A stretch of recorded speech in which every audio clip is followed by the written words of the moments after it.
Okay, calling the Select Board meeting to order, Monday, October 9th.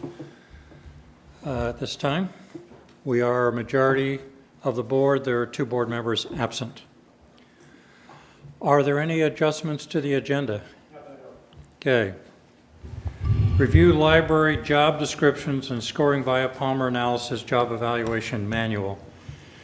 So I took the opportunity to go to the school board meeting. I was your first public comment person to attend the board meeting you mentioned in your time. Dean was there, or Fritz was there, so we talked about your issues. So what are your expectations from us, just so we're clear what you want from us? Well, I think in terms of the time that you have allotted us this evening, we would like to address the job evaluation scores for the technology services library. So it is still your opinion that we should review all 5 of the packets that you gave us? At this point, I would say at least 3 of them need to be reevaluated for sure. I think our thinking was, based on feedback we had received previously, that if we were going to look at 2, in all fairness, we needed to look at everybody's.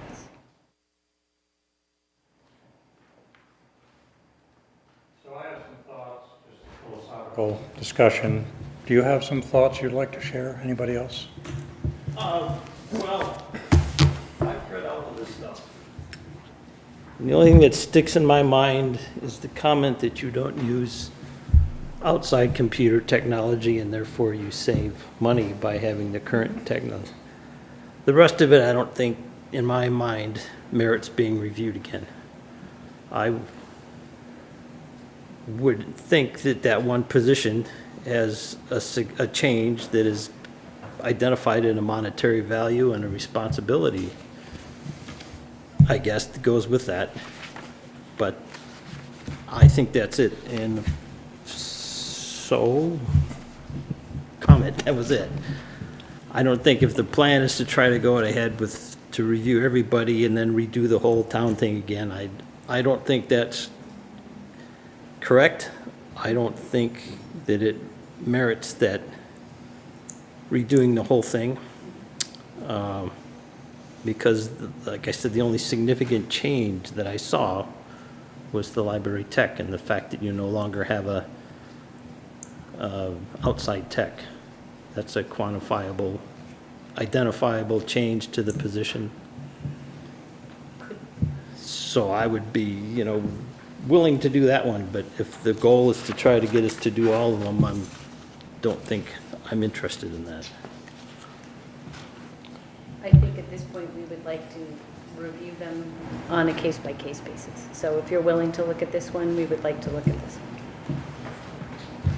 one. Well, with the understanding that next time there's not going to be somebody else. I mean, like I said, I don't agree with the view that since a different board took a harder look at these things, that merits reviewing them all, because it basically means we go through the whole town thing again, all the positions, because the whole point of this is relative to the other positions. Well, I think I'm sorry, Lane, you wanted to. Well, I'm going to continue on a theme that, from my point of view, we were trying to establish a baseline in, as you point out in your little memo that I saw, that we implemented this on January of 2015. We were trying to establish a baseline with all the job descriptions, all the town employees, create equity. And the library specifically, you had a very strong board member who really did a good job in representing your interests.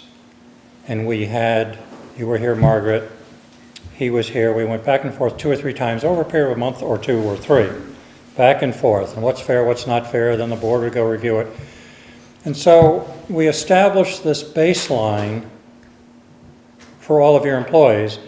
And then that, as Fritz just said, established the equity when we did everyone else. So, and I have to be honest, I know you, Margaret, have been suggesting that the tech librarian didn't get a fair shake then.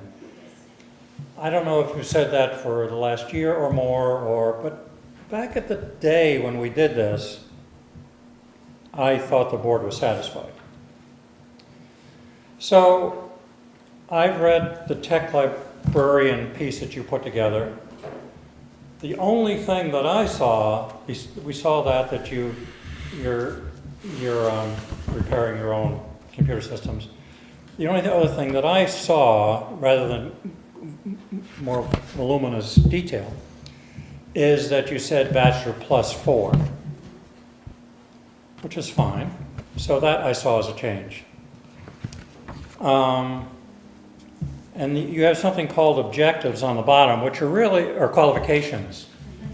And I looked at the old and I looked at the new.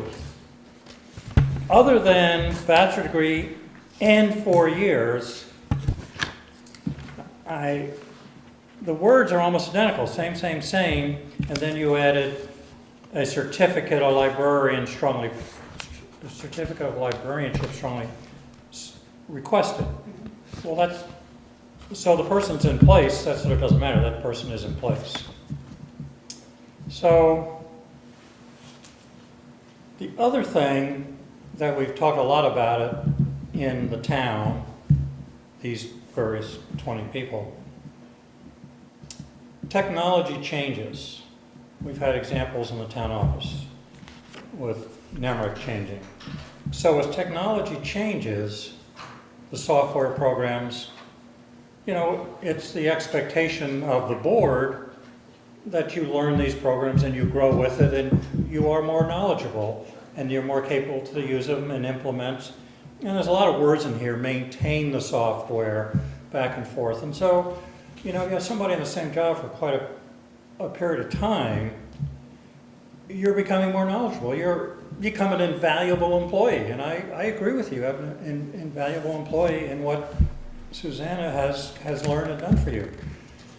But as I look at the job description, it's not about the person, as we've said many times, it's about the job description. And I, for one, don't think it's changed that much. And I did a comparison of the old and the new, the way you did the left and the right. And I put a little equal signs, because some new things, but yeah, you're outreaching more. You're doing good things. There's more software, the iPhone, teaching this, that's all good stuff. But is it an increase in responsibility is my question. And that's the question the board has. And then when we go through it, then we have to keep equity among all others, which is what will be challenged by other employees. So I, for one, just assume not do it, but I have to go with the majority of the board. I'm just one vote. So that's my comment. So you don't agree with Fritz that taking over the responsibility for securing the whole library system and not having an outside person? It seems like more responsibility. Let me ask you, we have a contract with SimTech. And so that person we put under contract to do this work. So we have, and correct me if I'm wrong, Dean, but we have a person who is a professional, he's just coming aboard now, who's prepared to do that work. I think it's great that you guys can do it. Am I off base here? Or? Who would do it before? For a period of time, it was Troy Tunis, and then the library changed to the tech librarian, 3 or 4 years ago. Troy was still working for the town. So is it because the library became more knowledgeable that he wasn't needed anymore, or? I think they or is it someone on site. Yes. So you had someone else on site? No, it was Susanna. It was the tech librarian. That became part of the responsibilities of the tech librarian. Okay, so When did you stop using the outside tech? It was just them. I meant the library. You had- Oh, we stopped in I can't remember.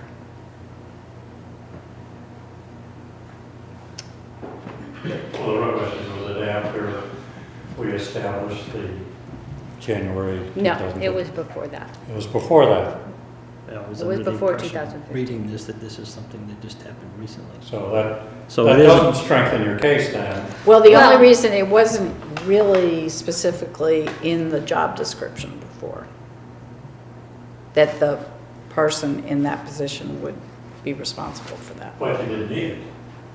You happen to have an employee who had that skill. No. No.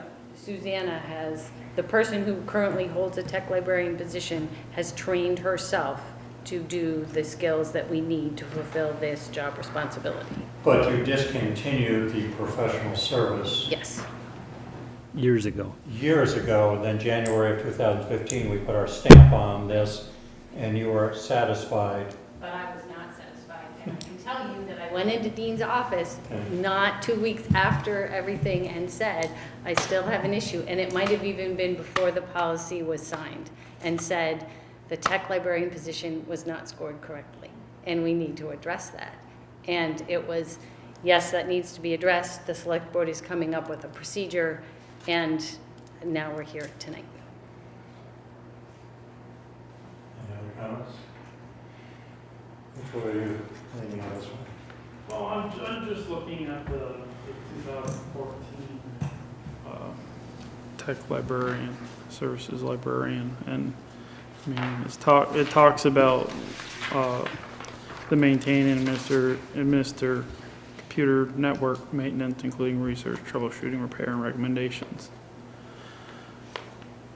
Monitor software, hardware to ensure proper updates, upgrades, or purchases are implemented. I mean, that's kind of what any tech service is going to do for you. So to me, that's what the part of the job is.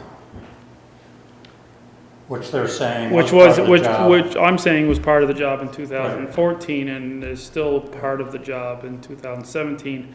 I think the 2017 description is more precise probably of what the activities that the tech librarian does. And I think the specific duties in the 2014 are a little more general, but cover a lot of the same work.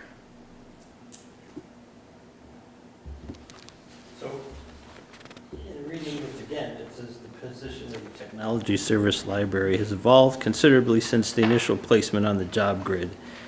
And it goes down to say the IT support responsibilities included eliminating the need for the outside computer service. So that really isn't correct. It doesn't mean that this has happened since the 2015 placement.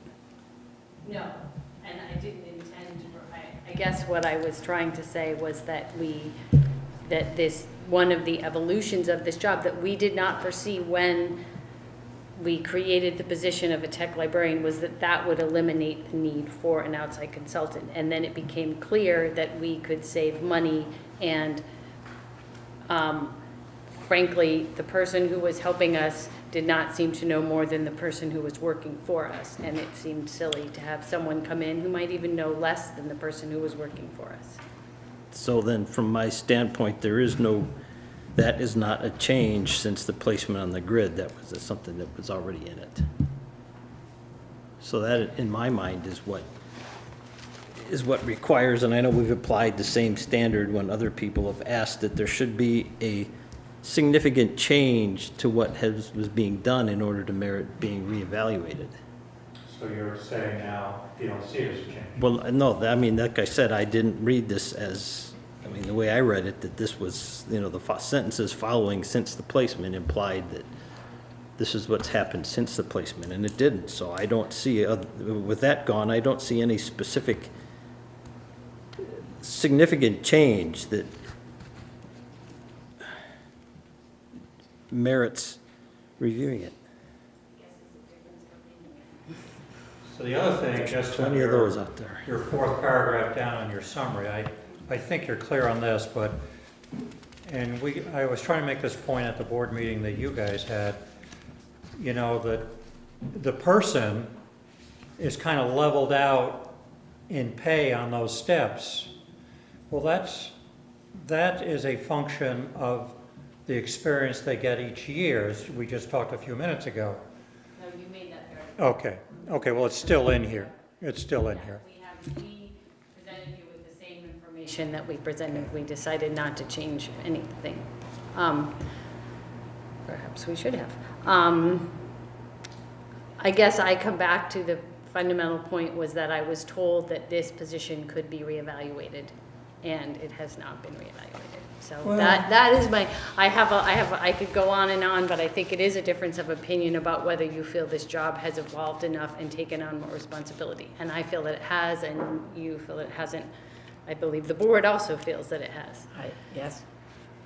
But I think that beyond that, the bigger thing for me is that this job was not placed accurately from the get-go. Well, there were a number of people that thought their job was not placed appropriately from the beginning. So that was not to be unexpected. Like I said, with respect to evolving, I mean, there needs to be, you know, a slow change over a job is not a change. I mean, all jobs evolve. Everybody's job in here evolves, usually becomes more complicated because that's just the way life works.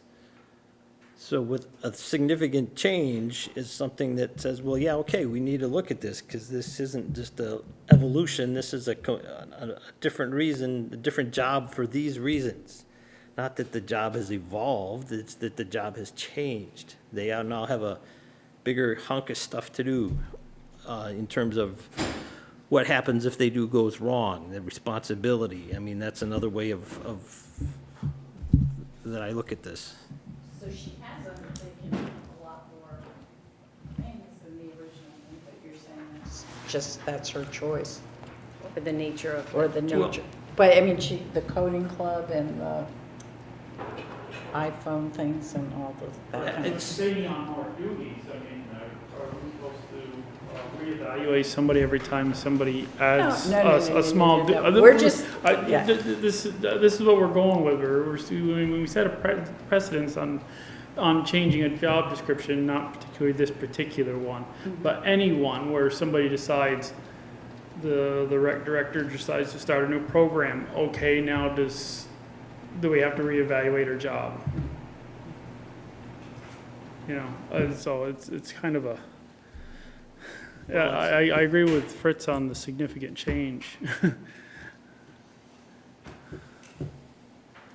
guess another thought is that and you addressed this a little bit at the library board meeting, if the tech position were to become open tomorrow and we had to hire someone, that would require some evaluation. And looking at the market and what it might cost to hire a new tech librarian, if I understood you correctly. I did say that, and I think it's good that you've updated the job description. I think that's great. And that's right, that gives us a reason. What happens, from my point of view, you get somebody that grows in the job and you really like what that person's done and developed, and, you know, lucky you, or lucky the town. That's great, it's an asset to the town. You know, across the street, the library, as we proceed. And so things get refreshed if there's a change. And we've had several interviews, planning, zoning, and some people had lots of demands for more money. And then we have to look, are we in the right zone? Is there a market change now? But you're not in that position. We might have to look, we have a resignation across the street at the senior center. maybe that'll become, instead of a program director, maybe it'll become a senior center director. And maybe we'll have to relook at that. So there'll probably be a change there. We probably should look at the market. But we're taking advantage of the knowledge that this tech librarian has gained, and that's great. But I don't think it's worthy of redoing the foundation at this time.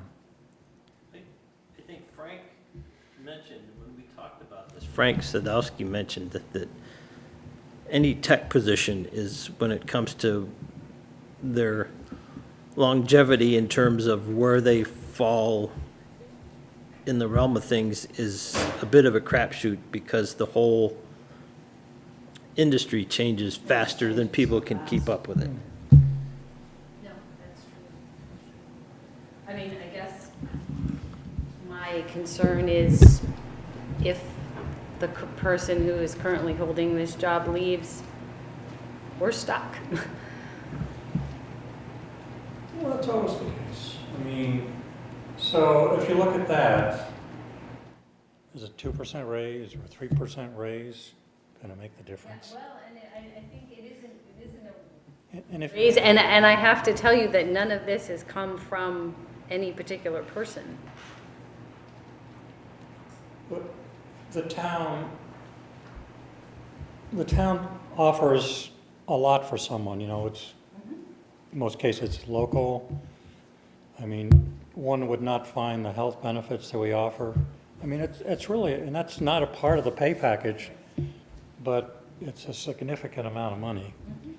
And I think we can't, for us to look at every position and say, and try to plan for, what if this person quit, how much would we have to pay? That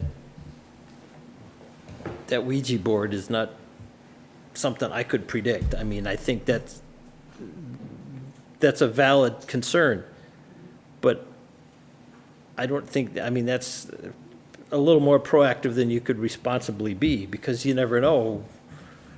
You're trying to guess, and then I don't think that's So a. is there any kind of time frame of reviewing jobs on any kind of time frame? I mean, it feels like that makes it so it's set in stone in a way that is a little, there's a couple situations.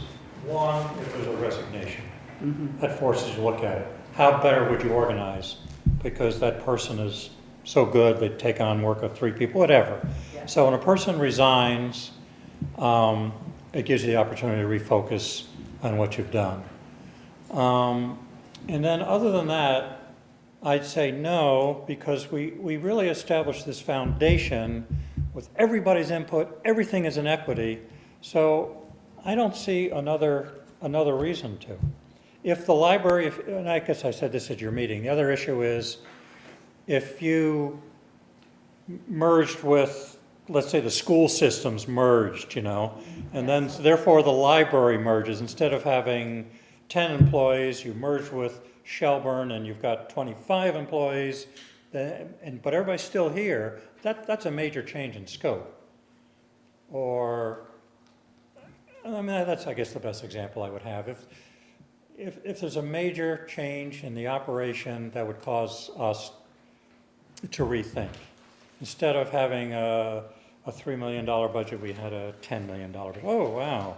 You know, the person who handles the library now is, instead of handling a $200,000 to come in, it'd be $400,000. That's different. You're right. What's just happened?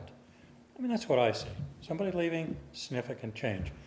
But the foundation is the premise that we got this whole thing started, and we've obviously been challenged every month of the time, and you guys are challenging us as well, and I don't know, that's our feedback, I guess. I think the key, in my mind, is a quantifiable change. The perfect example was when I read this, and it says, oh, great, they don't have to pay this person anymore, they're saving $1,200 a year. That's a quantifiable change. They're saving money because this person has taken on these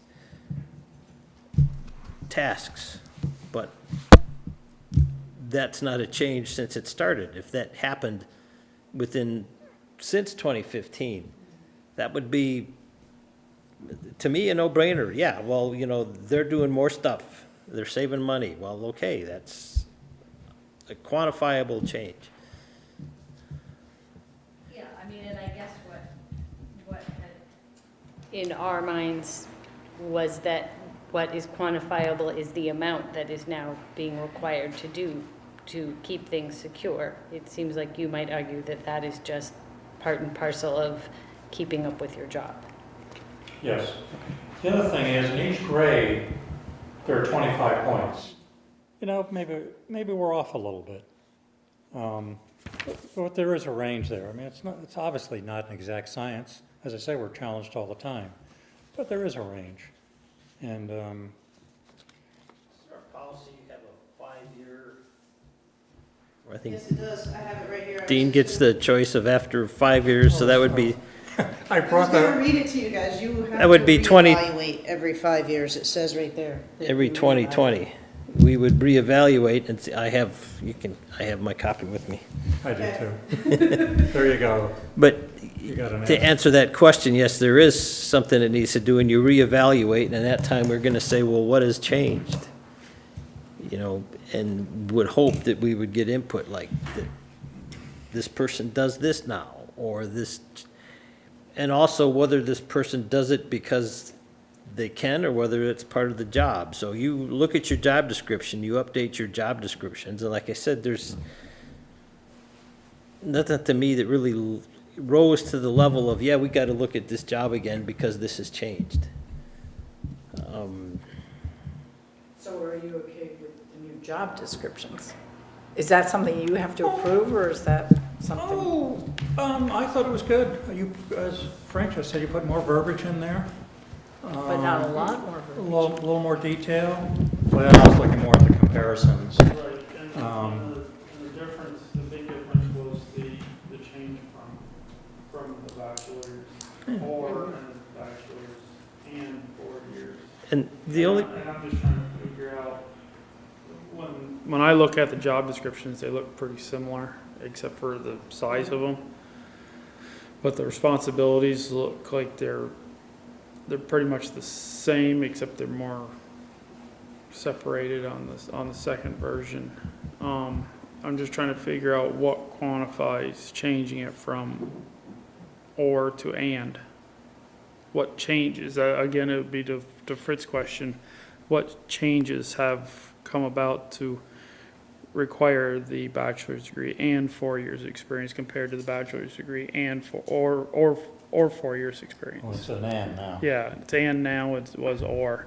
What quantifies the change in needing the bachelor's degree and 4 years? so the only problem with that is,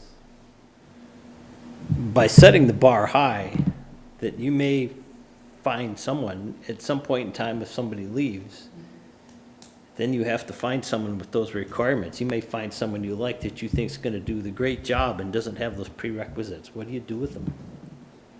So A we younger can't, person coming out of school or. we can't hire you because you don't meet the minimum bar.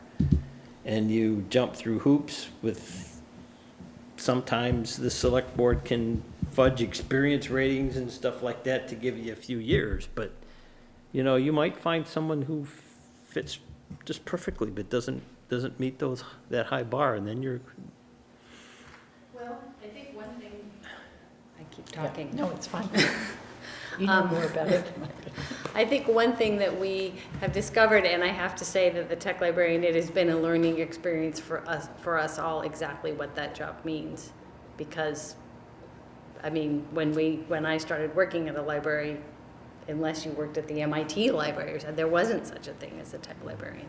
So I think what we've come to realize is it isn't just, having those basic computer skills. You need those computer skills together with the library skills, and you can really only get that combination by having 4 years of experience of working in a library as a tech librarian.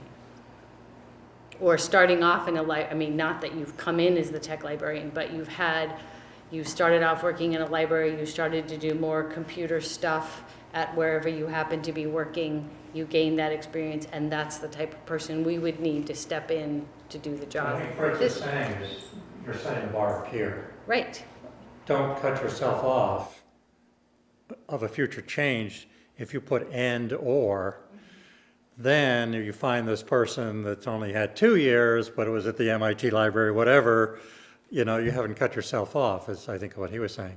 Okay. Other comment I want to say that we've been talking around, but I'm just reading it in the new one. Maintain technology skills and knowledge with continuing education updates. And I put my pencil words when I reviewed this earlier, you know, normal job activity. And that's what I'm taking a lot of what here, the skills that have been developed are continuing education updates of what's going on in the library software and fixing things that go wrong. It's just, you're making yourself smarter. Yes. So anyway, I think it's unanimous that we don't want to proceed.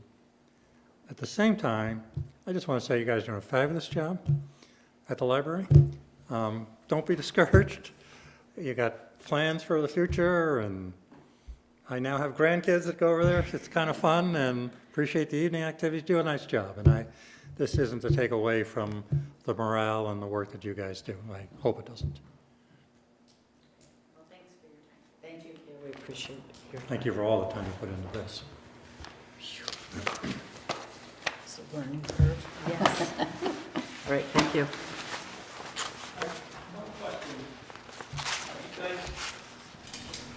You're not a 501, you're a municipal library? Yes, we are.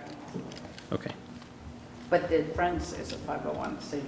No, but I was just looking at the statutes in terms of rules, because I read to see who did what, and you guys have to do everything except appropriate the money to run it. Thank you. Okay, thanks.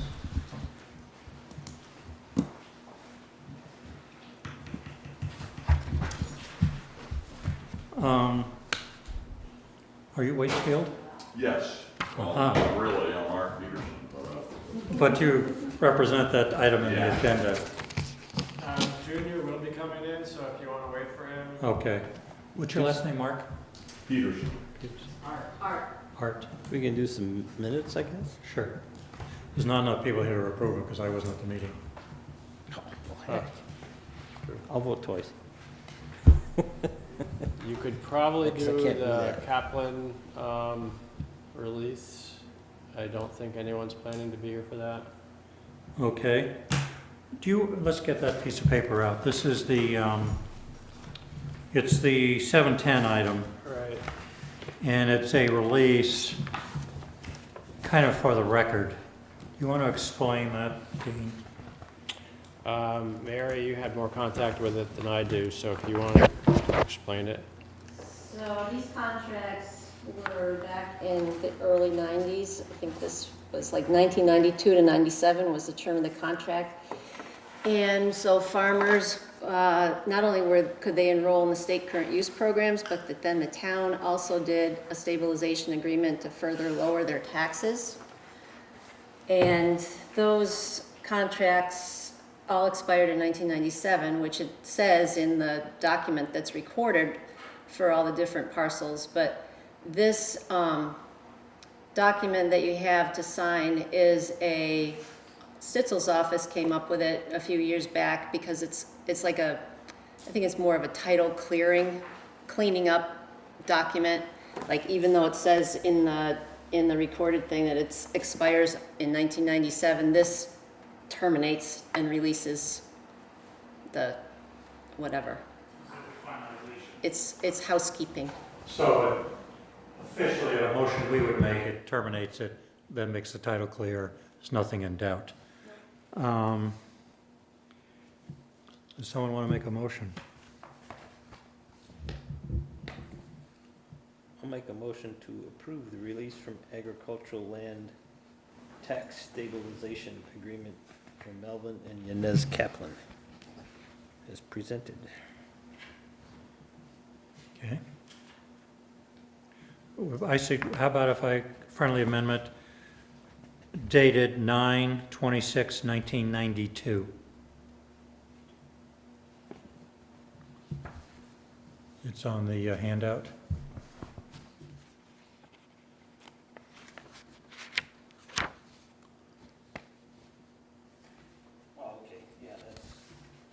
It's called the Agricultural Land Establishment Agreement dated 9/26/1992. It's on the verse. You agree with that? Okay. Is that seconded? Seconded, Okay. to be signed by the chairman. 92, a 93, and a 94 date. Oh, there is. I'm looking at the cover. Homer signed at 92. Lister's 93, Oh, the Selectboard last- 93. Last time you signed it was 4/22/94. Does it matter what date we use? All you can do is sign it. Huh? Just sign it? Just sign it. Okay, leave the date off because per the reference, I guess. Yeah, for the Okay. reference. Okay, chair signs it. Okay. Any further comments? And to be signed by the chair. To be signed by the chair. All in favor, say aye. Aye. So, we have a witness here? Sure. Okay. I'm a notary too. And you're a notary too. Thank you. The efficiency.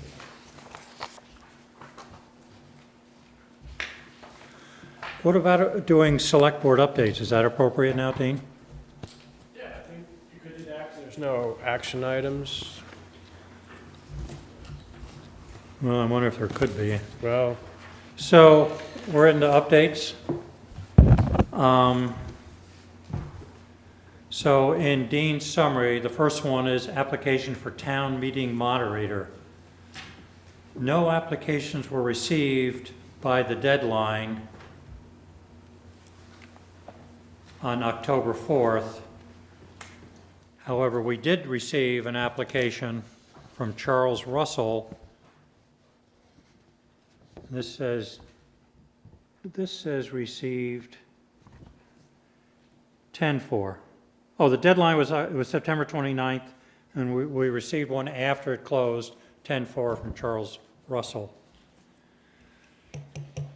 We would normally vote on this, right? An appointment? you would normally probably interview the applicant. So I was going to suggest that you, if your board wants to, interview the applicant on October 23rd, at, say, 6:45. So October 23rd is our next meeting? Yep. Is that okay by the board? It's okay with me, I suppose, I don't need to interview him either, actually. I can't imagine what I'd ask him, and he would tell That's a me good different than I point. don't already know. It's not like he's a Yeah, stranger to the board. I mean, unless you just want more people to, Hmm? unless you just want the rest of the board. I suppose we should schedule it then to let the Yeah. other two members chime in. So just put it on, I don't think we need, everybody knows him. Okay, so that's first item, so we'll put it on the next item. Oh, farm operation signs. My neighbor, fellow that runs the farm where I live, Tom Kenyon, has requested that we put farm equipment operated on the road, on Slake Road. You may or might not know there was an accident on Greenbush Road in front of the Mack Farm. And there's signs there, but Tom Kenyon's a little bit concerned that there should be signs in his property because he's on that road constantly with big wide equipment. So you guys, do we need a motion? Can we just do it? If, I don't know if Junior has any, this is the Lake Road where Tom Kenyon's farm. He's asking for road signs there to let traffic know there's heavy, wide equipment on the roads. Is one of those little triangle ones with the tractor on it, is that what we're looking for? I'm not sure what he, Sure what he's looking for. I think he's, after the accident you were talking about on Greenbush, I think he's just thinking of having something there have you put them up before? I mean, slow-moving farm vehicles or? Is that something that the farmer usually purchases and how do you put them in? to, well, that might be the case. I mean, because, I mean, if we start with Tom, I'm it might, escalate to all the other firms are saying you did it for one, so. Yeah, and then it becomes, I mean, if anything, it would be a notice, I would think, that the town, when you come into the town, you know, because our town plan says it's an agricultural community, yeah, there's rules for driving ag equipment on state highways and town roads. I mean, I go down Spear Street with a 14-foot mower and, you know, there's, so, okay, do we need the signs over there and are they gonna do any good?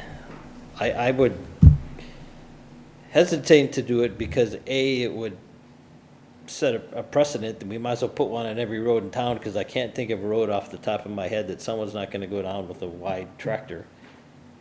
And B, are we implying that there's something that's not covered by the state highway rules with respect to maximum width and whether you need a pilot car and all that other stuff? And how far from the farm you have to go? I mean, I can go so far without a permit if I'm less than 100 miles from the farm, but if it's more than 12 feet, you have to have a pilot car. If it's less than this, I mean, it's not just a simple put up a sign and you've covered anything. So, So you, I'm not thinking it's, if he's willing to pay for it? well, if it's just a little sign, you know, like I've seen the triangle warning sign that have a picture of a tractor on them, I mean, that's fine, I guess. Or is town paying for it or for him? Well, like I said, I don't think the town should start doing, we have to put them on every road and then, you know, are you following rules for posting? Are you supplanting some sort of state rule? I think if he wants to put them on his farm, that's okay. But wouldn't we want, I think we got, if they're gonna be in the town right away, Junior's gonna have to install them, but I think he should, personally, I think the farm owner should purchase them. Tack it on an existing signpost somewhere, a stop If, sign. however they can be posted, whether they can be posted on something that's existing or what, Junior? I was just wondering, didn't Linda Radomir come in about some critter signs? What did they, that was last meeting, I was. what did the select board decide on that? I mean, is she able to put those signs in, or? I think you did decide, because I think she didn't have a total plan of where that she was gonna put them. Yeah, I think we asked for a plan of where it's gonna go. Yeah, we asked for a plan where they were gonna go. I was just wondering if she was gonna be putting those in, and if, you know, if she's gonna be able to put them in, then maybe Tom could put these in, so he doesn't have to pay as much. I don't know, it's, you know, it's up to you guys. I just wanna make sure if we're doing one for one thing, that we do the same. I know it's not farm, but. Do you have a website you go to for signs, that, I mean, do you get discounts? I mean, I can do it for them and show it to Tom, but do you have a site that you go to, or? Yeah, we usually go to the correctional center and then WorkSafe up in Derry. I mean, are you willing to come up with a couple of recommendations for Tom, or, I mean, I'm happy to talk to him, but. I think it's, you know, it's up to you guys. You know, it's up to the select board. Who, first, does he know if he's paying for them? Or No, I can tell him that. Yeah. I see him every day. Yep. And I'll say that you're gonna come over, but I mean, are they $50 a sign kind of thing? I mean, Well, I think that depends on the size of them. You Okay. know, if you're gonna get the little triangles, or you're gonna get something that's 2 foot Okay. diameter. so what's the range, 25 to 75 kind of thing? Probably, yeah, 75, maybe even higher than that, depending on how Okay. big of a sign he goes. Your average stop sign, what, like $80, isn't it? $85 last time I bought one? 70, $80. So I would assume that you're gonna get a sign that's of official looking size, and nobody wants a tiny one, and on the other hand, I think as a town, we don't want a 4-foot wide sign that says, so I would tell them it's probably $75 to $100 for, What about the cost of installation? You gotta put that on too.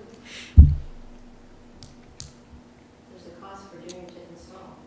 Correct, yeah. Do you care if he uses an 8-foot snow stick and puts it in? Well, and you can't really, I mean, if it's put in the right of way, like I was telling Linda Radner, it needs to be, the sign when it is installed needs to be 6 foot off the ground and 6 feet off the edge of the traveled road. So you're talking the sign itself and installation. I'll go talk to them. There's also, do we have is there a spec, I don't know, in Vermont for roadside signs, the pole?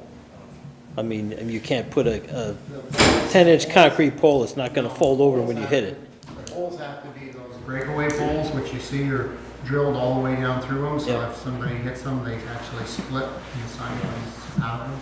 So part of my point there is that it sounds easy to just drive a stake and put a sign on it, but it doesn't work that way. I'll talk to him. We're at $100 a sign now or more installed. He may lose interest. So I'll, Yeah, I think the posts are like $3 a foot. okay. You put those in a sleeve, right? Or do you have to do Um, The square ones need to go in a sleeve. Yeah, The U-channel do not go in a sleeve. okay.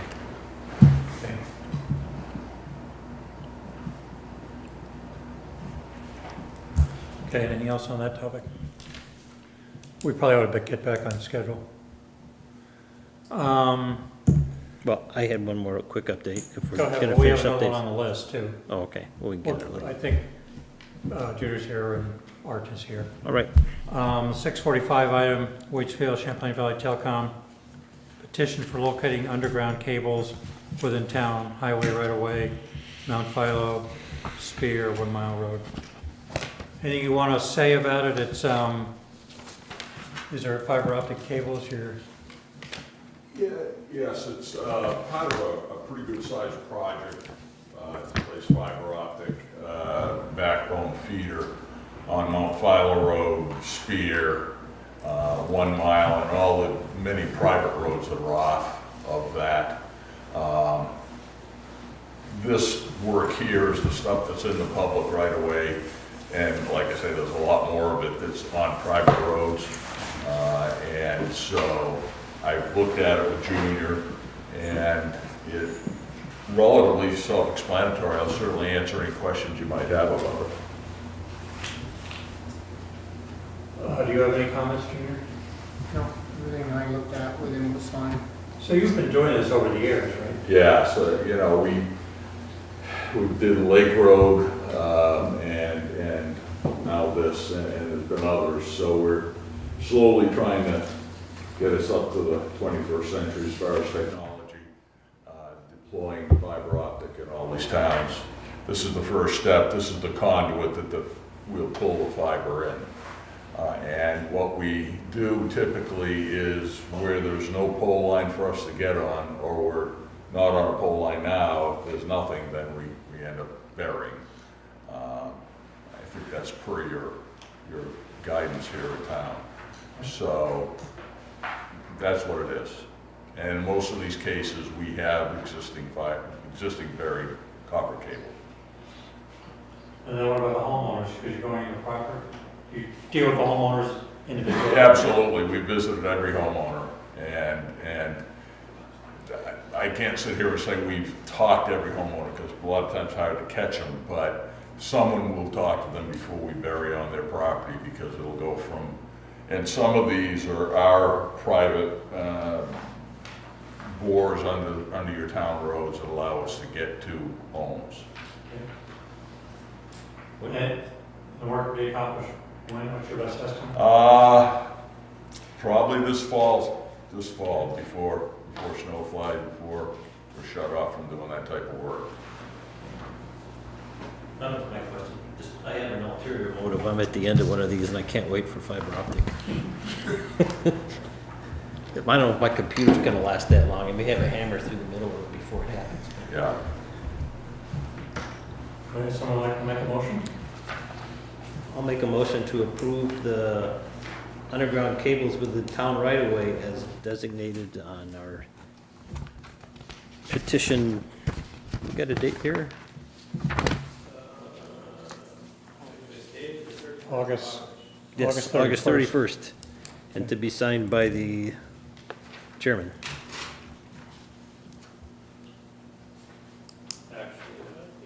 Okay, yeah, motion is chair. Okay, is that seconded? Any comments from anyone? All in favor, say aye. Aye. Aye. Others can sign it if they want to. Thank you very much,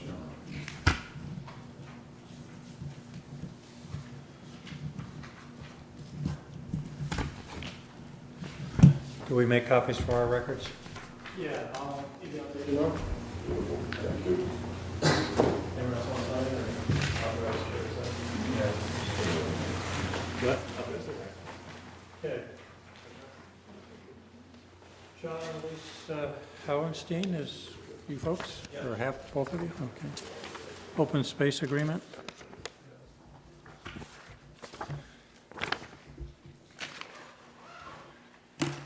You want to just kind of give us a summary of the situation for us to? I think all we ended up doing is,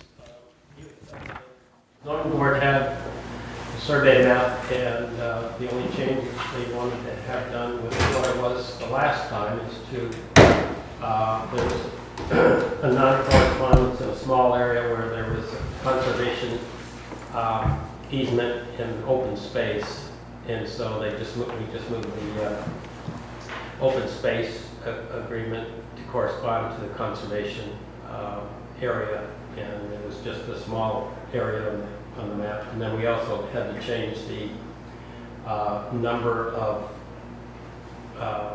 potential building from, I think we had 5 down on the whole planned residential development, the 35 point some acres. And we had to move it to 7 into a little graph or table on the survey map. So that's about all we did. So, and I think Dean used the boilerplate and asked, put in the few of the items that the planning and zoning board wanted in, and it's pretty much what you have in front of you. Just to give a little context, the constitution of the subdivision, 2-lot subdivision on the south side of Spear Street extension, and as a PRD requirement is to do an open space agreement, and so that's what is in front of the select board is the open space agreement. As you said, the planning commission approved it with a condition on that the open space agreement be approved. The acreage in the open space area is 18 point something. yeah. Where is that on the map, the open space? Is it a? It's on the southern. It's along Lewis Creek, so it's a southerly portion of the parcel. Yeah, it pretty much runs right through here. So it's this whole area. It's all Lewis Creek bordering. This is conservation zone and stuff. So did you say it was like a 9-lot subdivision or what? No, it's actually, we just subdivided the land and created an extra building lot out of the 30 acres on this side of the Spear Street. But they wanted a table on the survey map and also the Mylar that corresponded to a potential of 7 sites because we had 35 acres. So 5 and 35, 7. So we did that, and then they just wanted to change. Basically, we added this little jump here as opposed to, I think it came down here originally. We just added that. So we're out of the 35 acres, we're actually conserving 18 acres of open land. So a little more than half. So what do you say, Frank? This is the first I've seen it in front of the planning commission. It's Oh, just, on the planning. yep, it's just normal, usually normal for to have a open space agreement when they do a subdivision. Do a plate PUD, PRDs. You want to make a motion to, Sure. I'll make a motion to approve the open space agreement with John Howiston and Lisa Howiston. Revocable Living Trust. I was going to do the,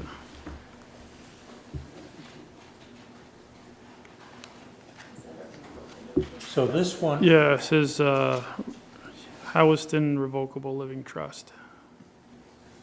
so the one you're looking at though is June 30th, 2015. So then would these represent the changes to that? It's a trust agreement that was June 30th, 2015. Okay. So it's basically, they actually already signed it, so I have the signed version here. As far as if you're trying to, There's a map, 2017 page at the bottom of that. I'll maybe use that date then. That shows, Oh, that's good. shows where the easement is. According to the survey map. I can't read it. If though. Somebody Haggerty looks, Haggerty, the last revision, the last revised date was 9/28, 2017. Yep, 9/28/2017. Okay, did you get I'll that? second it. You get that motion, Kathy? Okay. Is there any questions or comments? All in favor of the motion, say aye. Aye. It authorized the chair to sign. Authorize the chair to sign.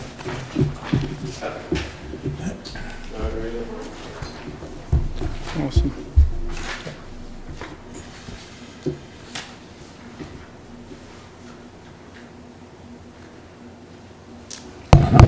So we have a notary public here, don't we?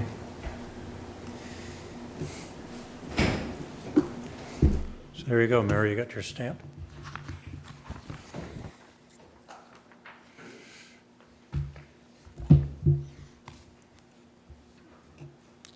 So we're good? Thank you. We're at the 7 o'clock time. Are there public comments? Yes, Mary?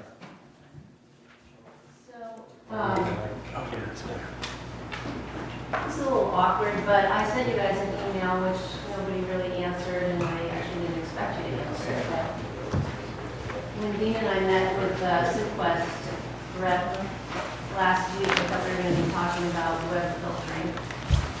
And the conversation was opened up saying to the Simquest person, the select board has concerns that Mary is reading other people's emails, which A, is shocking, B, is completely unprofessional, and C, I have no idea where that is coming from. And typically when Dean says the select board, he is referring to the chair of the select board. So could you please tell me how that comment came to be, putting me in that position with a complete lie? How about that? I don't know what to say. Yeah, that you don't. Okay? How would you like to be me in that position? He didn't make that up. Well, over the years, I know, I saw the report that came out. Over the years, the froms and the topics you get to see, that's all. And I guess it's part of the way the software works with the administrator, gets to see the twos, the froms, and the topics. Well, how about that conversation, if you are having some concern, that you would come to me and say something instead of interpreting that report to mean Mary is reading emails. If I was able to read other people's emails, we wouldn't actually need SimQuest to be our IT person.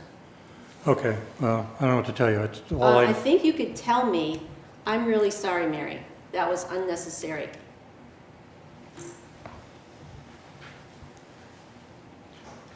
Well, I didn't have the conversation with you, so, That came from you. That did not come from Dean. Dean is your spokesperson. He is your he said the select voice. board, I've told you my view on that, is the to, the from, as we had negotiations over the years with pay and all the stuff we went through the year before last, there was a lot of information that was, really, we're trying to set up our position in dealing with your pay, and there seemed to be a lot of knowledge out there that was shared by one or two people. That's it? That's no answer at all. Okay. That's all I have. No. Thank you so much. Okay. Any other public comments? Select board updates, we have one more to do, or a couple more to do. On Dean's list, power event for boiler room. Fritz has actually been kind of the select board's. Water system, it's overheated when the boiler's running hot. We put a vent in a couple years ago, I think, hoping that convection would cool the room enough. It hasn't. Is that this door out here? Yeah, so we're gonna put one in with a fan that will heat up the kitchen more when it's cold and the boiler's running, but that's the next step. So is it, do we need to have bids, or is it part of the plan, or?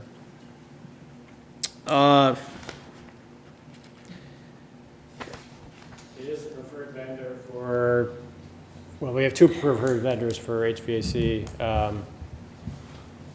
Patterson and Climate Systems, and this is from Climate Systems. I guess the only question that seemed to come up was whether they're going to do the electric, which they said they're not, because it's a higher voltage than they normally do. Did they get back with that, why they were running the control? Yeah, they did. I don't have enough background in that to know what exactly that meant, but they did provide an answer, which we can go over another time. Okay. They're the company that's taken care of the air handling portion of our system, so I would recommend that at this point, we stick with them. Okay. It's not that big of a deal, it's just one vent, and I'll talk to them about, they had a control that was 110 volts, and they don't like to do 110 volt wiring. But there was also some comment that if there's potential that the exhaust fan will conflict with the damper and the boiler, and if that happens, then we have to hook the fan control to the damper and the boiler, which is probably a 12 volt system, and I just said that they should be the same voltage, so you don't have to, easier to make them coordinate, but we won't know if that becomes an issue until we try it, so. Yeah, then there's just more things to go wrong, and somebody putting 12 and 110 or vice versa. So do you want a motion to proceed with this, or you're going to do a little more investigation? I'd like to proceed with it. I mean, it's something we need. They're the person that takes care of the air handling, whether we, have to get an electrician to do this, or they can make the control Where water did the 12 volts. 1,060 come from? That's their bid without the electrician. So what should there be an upper limit, or? I can't imagine it being more than a couple $100 to put in to wire this thing. So let's say not to exceed $1,300. Want to give yourself another 100 just in case, I mean. Sure, yeah, well, yeah, that's fine. So you want to make a motion? I'll make a motion to approve the installation of a inline exhaust fan for our mechanical room in the town hall, not to exceed $1,400. By Climate Systems, or? Well, by Climate Systems and maybe an electrician, we'll see how that works out. Is that seconded? Yeah, that's it. Okay, comments, yes. Question, Fritz, the internet people were in, and they commented how that other room is pretty warm off in the Lister's office.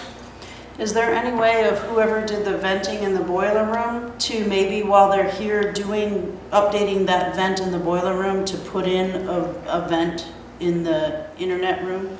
I think that room has what they call the HRV is the Yeah. air exchange box, so there's probably something that could be done. So could we have them possibly look at that while they're here and kind of do it in one shot? Just because the internet guy seemed to think that might help our processing speed here if things were a little cooler. I did ask him for a quote, he hasn't come in yet, but I think it's a good idea. CSI? Yeah. Yeah, I don't think the two would be tied together. Okay. So I just figured we'll if they just were here the same proceed. day. The timing, Okay. probably would just be a event, it wouldn't be a power event, just Yeah, just a, Plain old man. because that door tends to get closed, because it, It's noisy.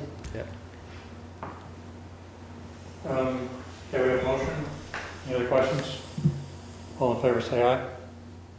Aye. Okay. Any other, we have another update? State Park Road, the safety concerns we mentioned, we met with, a number of guys from V-Trans, and they have plans, they're gonna do something to State make it Park better. Road Coming on Route 7? Yes. Okay. And we're gonna meet again Wednesday, and they're gonna show us what they got, but they should be reducing the grade and increasing the distance from they call it the stop bar to the limit of the road line, so. Anyway, improving the safety concerns at that intersection. There was an announcement out there going to be the final blacktop like this week or something for that whole stretch. I don't know if that impacts. Probably, that's probably why they want to meet Wednesday. Yes, Dean. At long last, we have a third quote for the carpet. I put it on the table. I haven't actually analyzed to see whether they're all the same quality, so that's something maybe Fritz and other people in the town hall, we can get together and look at and come back with a recommendation to the select board. Do they actually recommend a specific carpet? Because carpets, even when you get a quote, they vary in quality. They provide a name and a type of carpet, and I'm not familiar enough to know exactly what it means, so we'd have to look at it to make sure they're apples to apples. Is their price range within our budget? They're actually pretty close, yeah, and they're all in the, what was estimated, yeah. So you want to be looking at that? Just a couple of $1,000 out of 18 on the table here, that's Yeah. pretty close. Good. No more public comment? Okay, we're into the 7:15 item at 7:10, is that all right? Yes. You're up first. Board of Listers. So which piece of paper? This Listers, okay.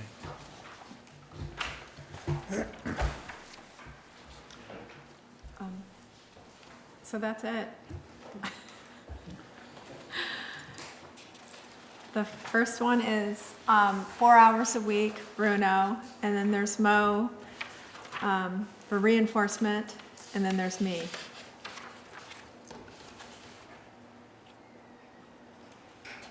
At 22 hours a week. So you're how many hours a week? 22. What's Mo at in your plan here?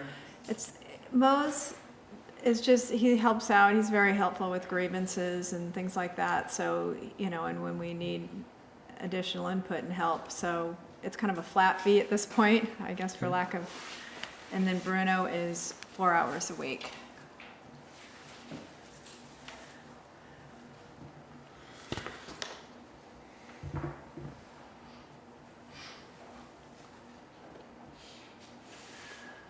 So it's in the range of, the current budget is 31,000.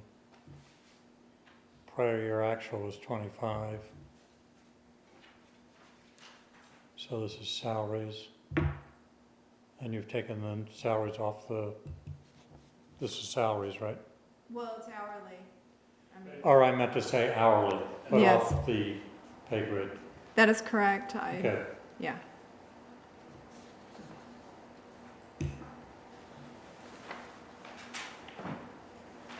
Contract appraiser, he's Yeah, that went up a little bit, 5%. that's a 5% increase.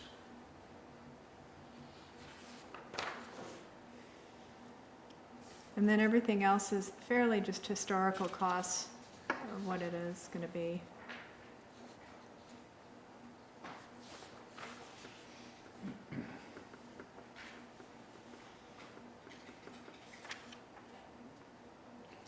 Betsy's salary line would have to be adjusted when we do the final because it's not, she's under, it would be a little bit more than that, and there's no cost of living added in, so don't think that 23.7 is her salary, it's actually more than that, which is, like, So we don't leave it in your budget like it's a done deal, because it would be higher than that. So the cost of living's all, but that data comes out around January 15th, so we would make that change at that Right, time. but you also have to make the change for the 18-19 grid with her, I think I might have been in that one. I think Did I that might one? have- I think so, yeah. I okay, think so that was cost of figured living out. needs to be put in there. Okay.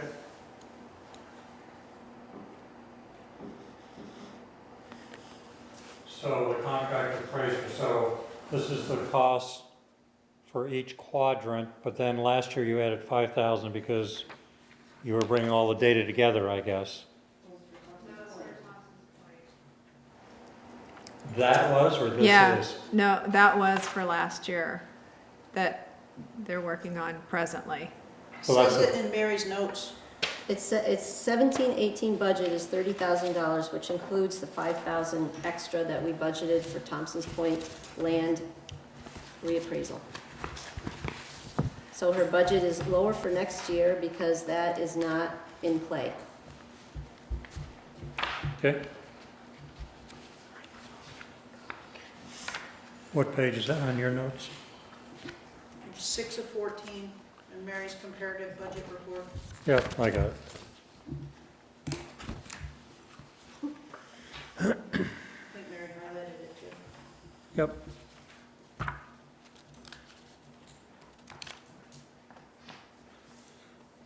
Oh, there it is. Okay. And I guess the only comment I'd make is for mapping, it's what it was last year, but it may be less because they've been possibly picked as a contractor for the state. And so some of the stuff that's going to go in with the state plan will be included. So that may be less. So that's, I think, the worst case scenario for mapping, the 3650.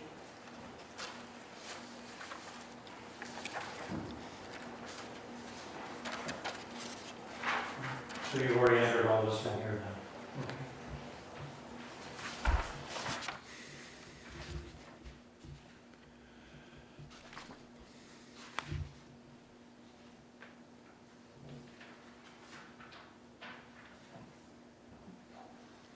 What, this mapping, 3650 the last couple of years.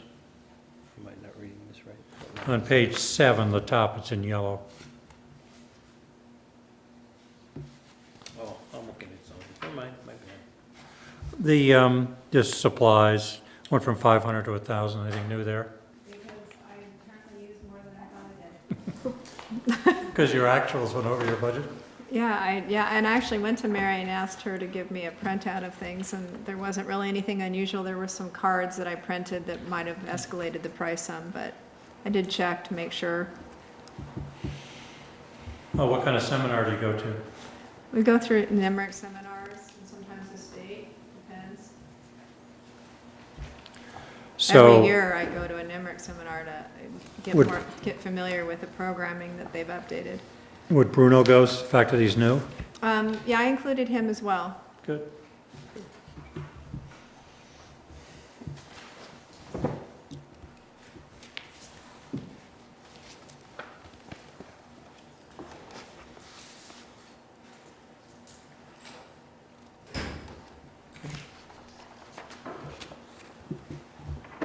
Any other questions? No. Thank you, Betsy. Okay, thank you. Planning and zoning. There is planning and zoning? Okay, so Joe presented this at his quarterly review a week or so ago. Made a few changes from that from that meeting. So as far as the revenue goes, we're projecting a decline over the what was budgeted for 18. Again, a lot of these things, as far as planning and zoning, are very difficult to gauge in terms of the amount of subdivisions, building permits, and septic. So it's a tricky estimate in terms of what the revenue will be. But in any event, he's projecting that it will go down from 53 to 48.9. And most of that is from building permits.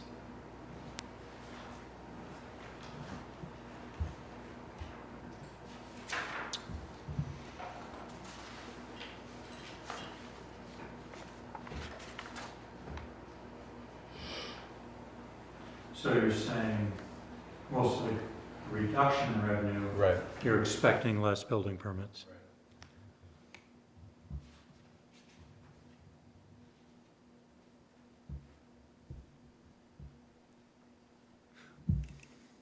So what's a septic application valued at? As an individual septic application, was that 500 or something? They're, Well, it depends, there's small and medium and large. yeah, right, exactly. Yep.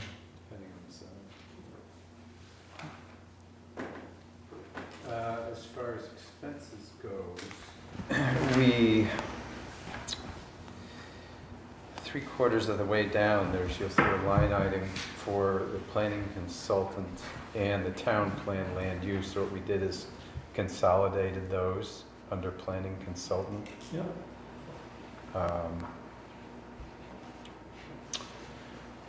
As far as legal goes, we increased that a little bit, just kind of anticipating issues that might arise through Airbnb possibly, and when we get into the land use regs regarding the old lantern. So we figured we ought to bump that up a little bit, just to be cautious.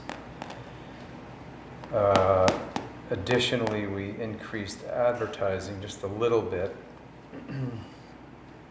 Again, primarily for land use, amendments to the land use and possibly the town plan. Hopefully not the town plan, because we're hoping that it will be passed in March. Although there is another energy, the Act That's right, 174. 174, you're right, that's correct. So that more than likely would fall into, could fall into 19, you're right. Yeah. And there was a big change in the computers, and that was the fact that the purchase of the software for digitizing documents occurred last year, so there's a significant drop. Which is the year we're in now. Right, right. So that goes from 5384 to 500.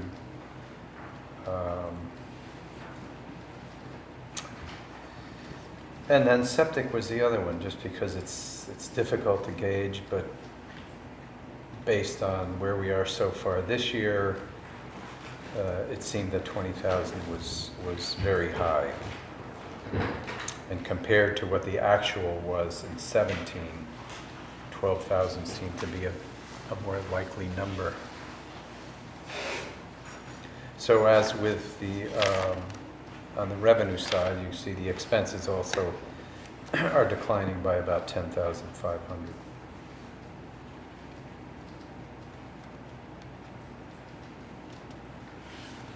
Is it fair to use these numbers as a comparison of what we spend on septic versus what people, I mean, would I look at this and say that we're expecting to spend 3 times as much on engineering, or more than twice as much on engineering as what we get in income? Well, I think that's the, we had the same discussion last year about septic, and the fact that it's not a pass-through, I think. Well, we had talked about, Matt's not here, we had talked about tracking it to see where it went. I think And that's a this good would idea. probably be an accurate method of tracking, that would be comparing those 2 items. Yeah. So at a future Yeah, date. I when it- I agree with that. I think we should be tracking it closely. So when, at a future date when we want to discuss whether we should be increasing the applications, we can look at those two numbers and say, look, it's costing us double what we get paid to take care of this.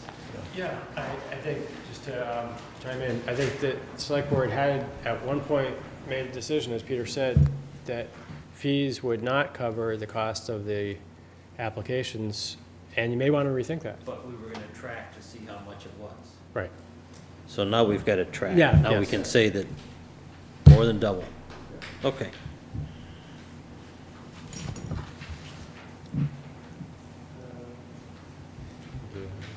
And then the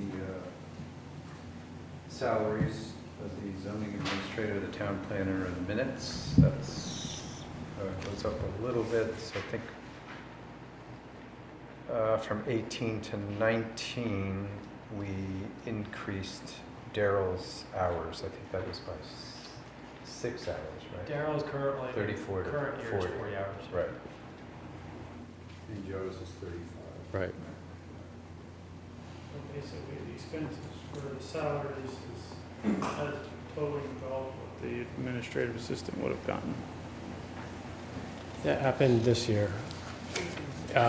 So there's no other change except for moving up the grid.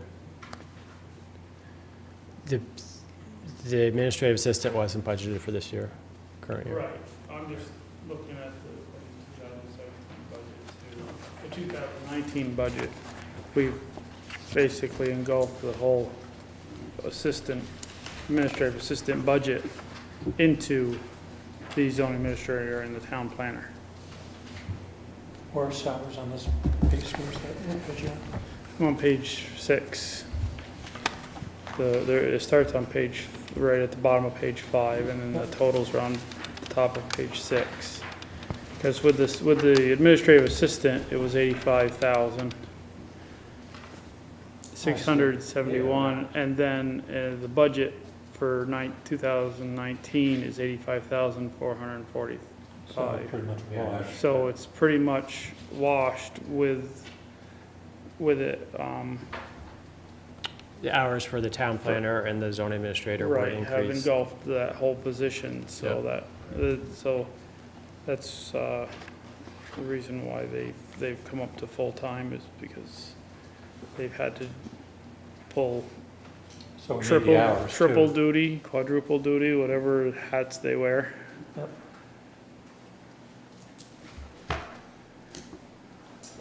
That's it. Yes. What is actually a planning consultant? Or who is it, or what? It could be anybody, it could be somebody that we hire to work on the town plan, like outsource specific things. We had Janine do some, I think it was last year. It could be really any kind of consulting that we might be looking at in terms of like the Airbnb would be another example where we might want some outside expertise about what folks are doing in other towns, other states.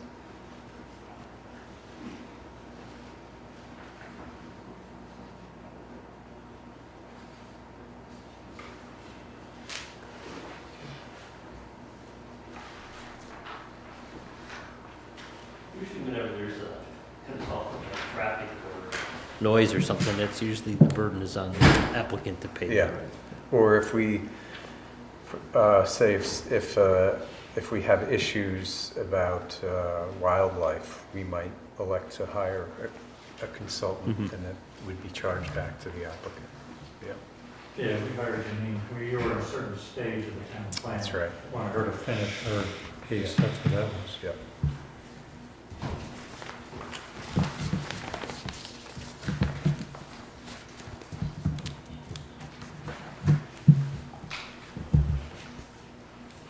Okay.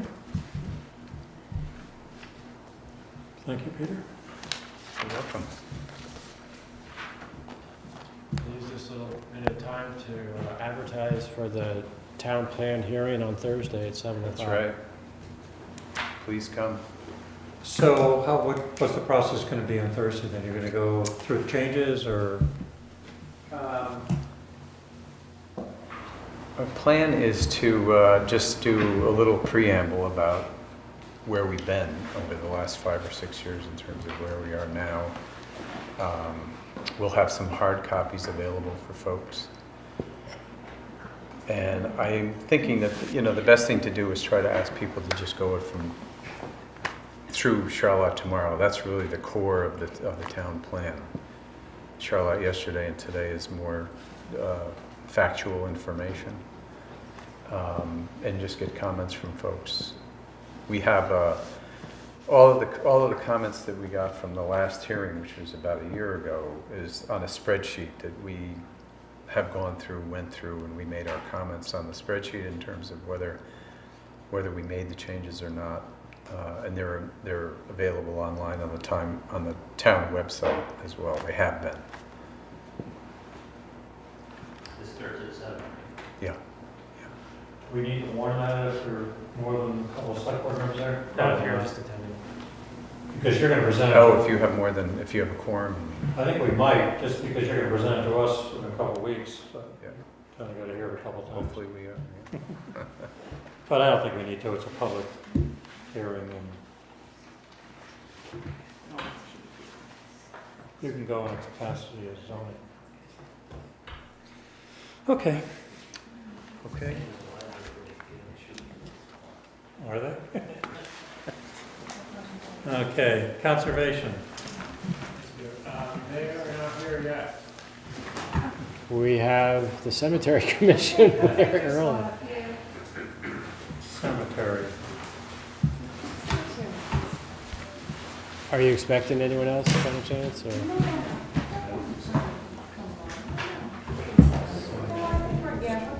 Let me just remind myself what else to do. Cemetery.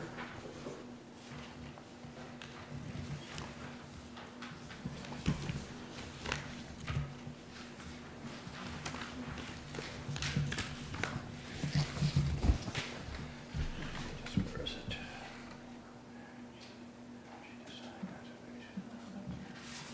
Oh, so you're elected, that's right. Are you elected or appointed? Cemetery. We're elected. We were all elected in the last. There we go, okay, found you. Yeah. Okay, so you are Victoria? I'm Victoria, Susan, and Chris Falk. Okay. Susan O'Hanlon.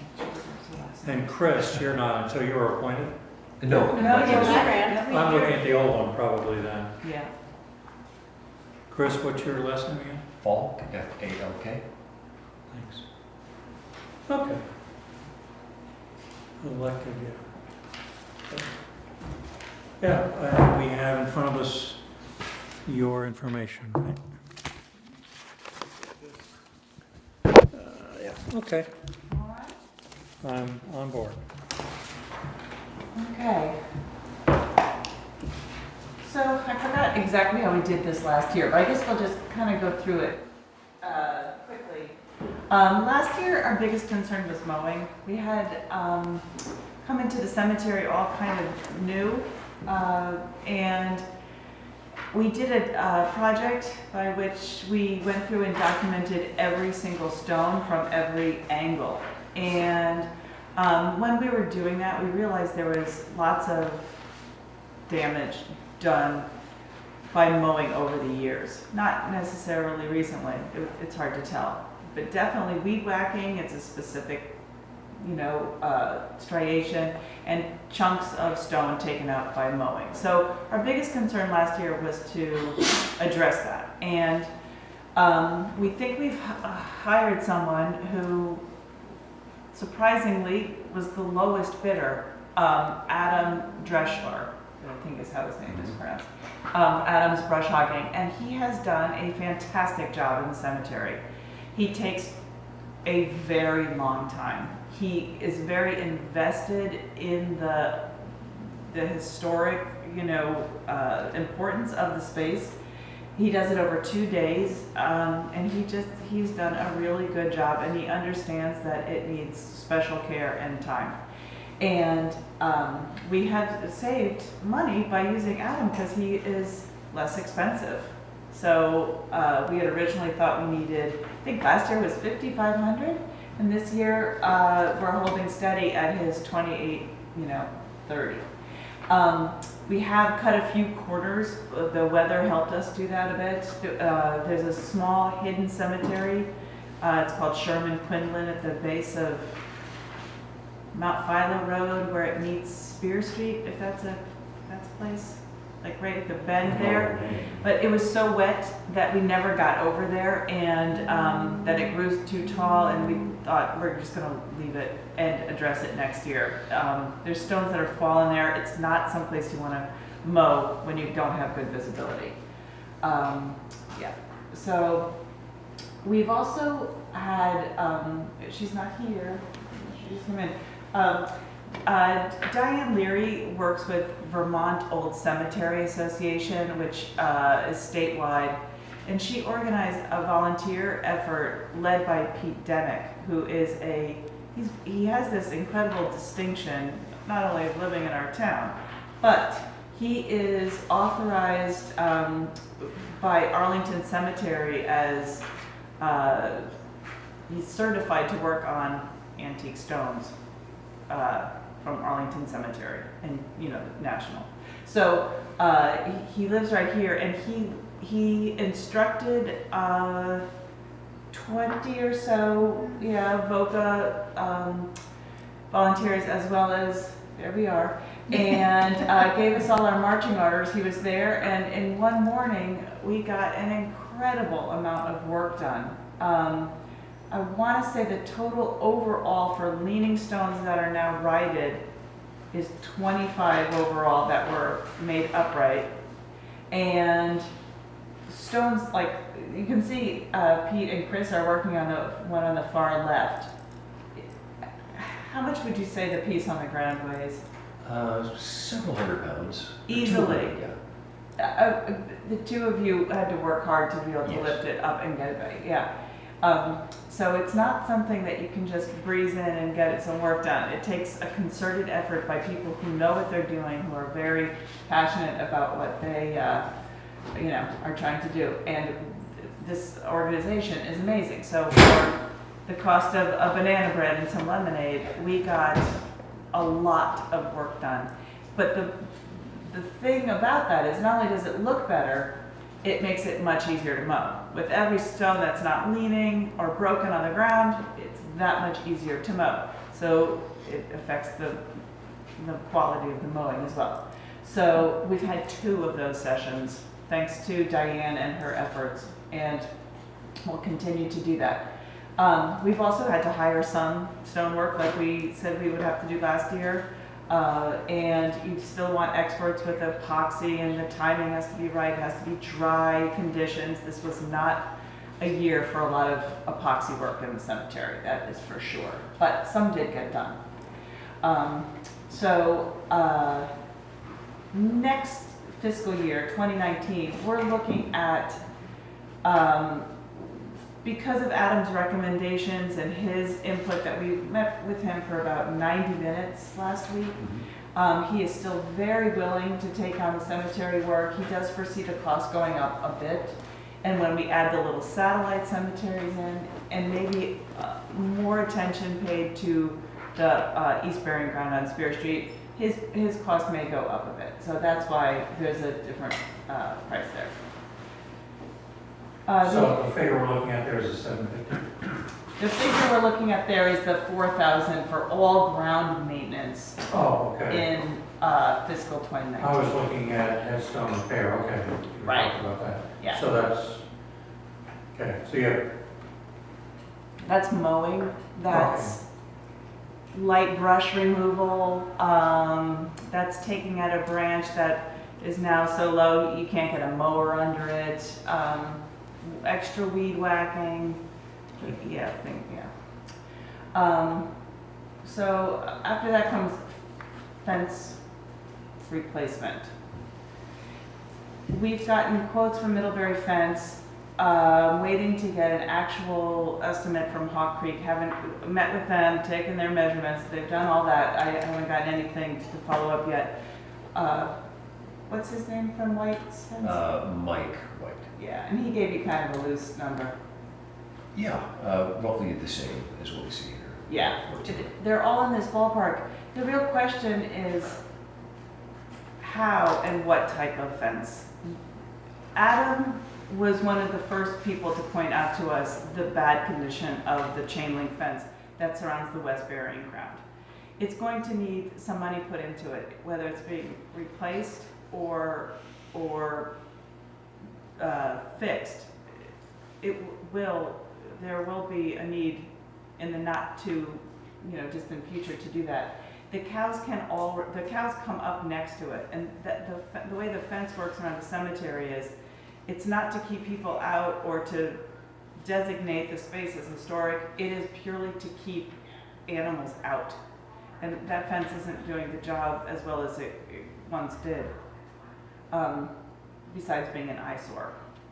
So we've had lots of people give us lots of opinions. I don't know how Mr. White was, but Hawk Creek was very concerned about putting a fence back exactly where the fence is now. They suggested pushing it eastward a bit, off Greenbush. Even a foot would give it more longevity, still be that nice line of sight so cars would see it, but it would just make the fence maintenance a little perhaps easier. Split rail, black chain link, all of it. That's something we'd have to really investigate, but the fence is going to need money sooner or later. So this 2019 quote is to do the sides, not the front. We're hoping that we can do the front after some more studies and seeing how the snow is. This hopefully we'll get some this winter. Seeing how it falls against the fence. Would like to replace the front of the fence before the end of this fiscal year. We have the funds pretty much, and that's what we would like to do. So then it's a matter of replacing the north and south and east side in the following year. So all of it with chain link fence? I'm sorry? All of it would be chain link? No, we're still trying to price it out and understand which would be the best option. And you don't have the problem with the livestock in the front, so the front could be something more decorative. Do you mind showing them what our neighbors are doing? How far off is the fence from the road where they proposed to put it back? It changes from about the thinnest, you're talking about the green strip of grass? Yeah. So I would say it goes from about 15 inches at the north end to maybe 5 feet at the south end. From the pavement or from the dirt or? From the paved part of Greenbush to the fence. I'm just wondering if something like split rails would last 8 inches away from the road. He was suggesting that around the sides. I'm not, not right on board. Decorative, I don't understand decorative, but. Yeah, no, I wasn't totally on board with Unfortunately, that, we're gonna have to rely on. yeah. Next to the road. It is a unique space. It's not like these others in some respects. But these are some of the surrounding cemeteries. And they have all managed to figure out how to put a fence around their property. So I think that we can do the same. It's just going to take some studying and some, careful consideration. But A year ago, when you talked about it, Robert Mack was here, he does the livestock, and he says it's a real challenge to be able to maintain the fences with the animals there. you're right. Yeah, we were, in fact, Hawk Creek suggested 2 fences, which seems a little like an overkill, but a fence around the fence to keep the livestock off it, I think there's a way to figure this out. But something has to be done. There are gaps in the chain link, and it's one thing when Mr. Giant Woodchuck comes in, but you can't have cows in the cemetery. I mean, they can do a lot of damage in a very short amount of time. They still use barbed wire fence for cattle or not? That's too dangerous. You don't use it. They use hot fence, high tensile fence. I mean, because you don't see it. I mean, if you had just a strand, you could get the animals out and you could have a jacket for fence and you wouldn't even see the. Yeah. It's usually up to the farmer to keep his animals from destroying another piece of property. Problem with hot fences, you need a source of electricity. Solar doesn't work. Yeah, I know I checked it before. Yeah, so that's the fence. So you're gonna do one side this year, We hope to do the front this year. and then the 14,000, as Mary points out in the notes, 300 times 40 is $12,000.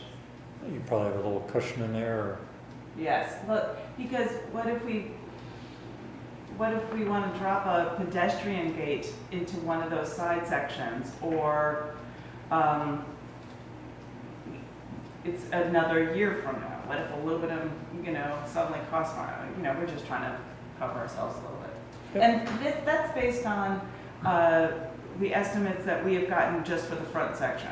So it should be cheaper by far, but no. you have a fence question or comment?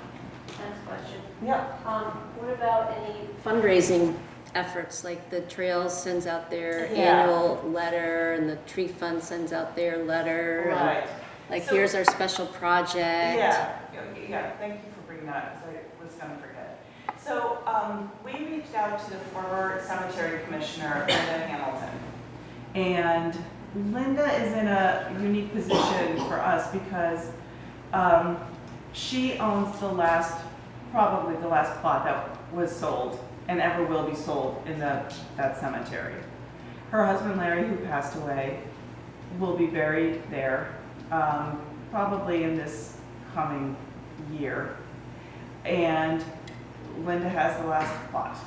And Larry's, through his travels throughout his life, for whatever reason, he had taken photographs of fences all around the world. He's compiled them into a book. Linda has compiled them into a book, and it is on the verge of, or has been published. I haven't actually seen it yet. It's come out. And we reached out to Linda after a discussion at a meeting, and we said, what do you think? A little bit of those proceeds from your book sale to go toward the fence project in the cemetery. It makes so much sense. And she said, absolutely, that's a great idea. So the 18th, we're going to speak at the senior center, and she's going to donate a certain amount from the sale of the first 25 books or 50 books. It's a start. It's a generous offer, and it makes all the world of sense. So that's the beginning. And it'll make the community aware that this is a project that we seek donations to. Right. And that's not the end of our, discussion about fundraising. We're absolutely willing to look at it some more. But that was the kind of beginning. And we had good success with that, so we're sitting back on our heels for a little bit. So, no research and mapping. There's always some ongoing tree work. We did a lot last year. This year, very little. So next year, there probably will be a little bit more. That's what that $1,550 is. Headstone repair. We bought epoxy, and we bought some stuff this year. But mostly that goes toward the labor of repairing fragmented, broken stones. If you drive by the cemetery on Greenbush, you'll see them lying out and fitted together and waiting to be repaired. We're hoping there's no legal fees. Can't see anything like that coming up. Plantings, we did a little experiment this year. It was a kind of a touchy year to do it, but In England, it's very common to plant flowers around tombstones, especially some of the older ones, because it just, if they're the right type of flower, it is just a visual aid for the mowing, and it keeps foot traffic and all kinds of things away from the stones.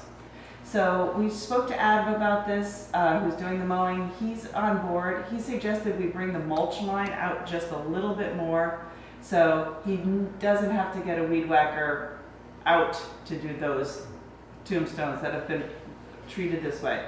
He's very concerned about nicking the plants, and we reminded him that we'd much rather he killed the plants and left the stones alone. Like it would be okay to knock a stem or two off the flowers if it keeps the weed whacking wire away from the stones. So we're going to look at expanding that, but he also suggested, and I didn't have a good picture of it, there was too much glare the day I tried to do it. There's a very steep embankment on the west side of the West Burying Ground. It has to be mowed by hand. It never looks exactly right. It is very time consuming. And we're going to look into planting something slow growing, manageable, like an ivy or something that will cover the slope eventually. So start planting there, and hopefully something that does well enough and takes away some of the burden of, you can't walk on this slope, it's pitched too steeply, and eliminate that as a mowing hazard. It's just not Safe. No, it's not safe. Yes, true. Yeah, and it takes up an inordinate amount of time for very little reward. Yeah, so that's the plantings part. Consumable supplies are weird cleaning supplies for stones and that kind of thing, tarps and all that. And our membership fees to VOCA, and that's it. So coming in at $21,700. Christine? Is there any burial grounds in East Charlotte? It seems to be all focused on West Charlotte, so I'm just wondering if there's anything in East Charlotte. There's a little tiny one on Carpenter Road, which is, you cannot see. And it's down a very steep embankment, and it's, you get in there like once a year to just clear the brush away so someone could look for it if they wanted to. Very hard to find. And you can't get any kind of equipment back there. I don't know if you know that nice looking white farmhouse that sold maybe in the last year. So if you're headed east, you go over the narrow bridge on Carpenter, the farmhouse is on the left, and there's an embankment and a ravine on the right. There are the children that belong to the farmhouse. So would any of these funds for the budget be going towards maintaining any of East Charlotte's cemeteries? Yeah, that one is so difficult to maintain, there's not a lot there. But there's also the East Burying Ground on Sphere Street. And that's where all the tree work is gonna happen. And that is, I don't know if you've ever been back there. It's moss covered, the stones are broken. It was abandoned for years.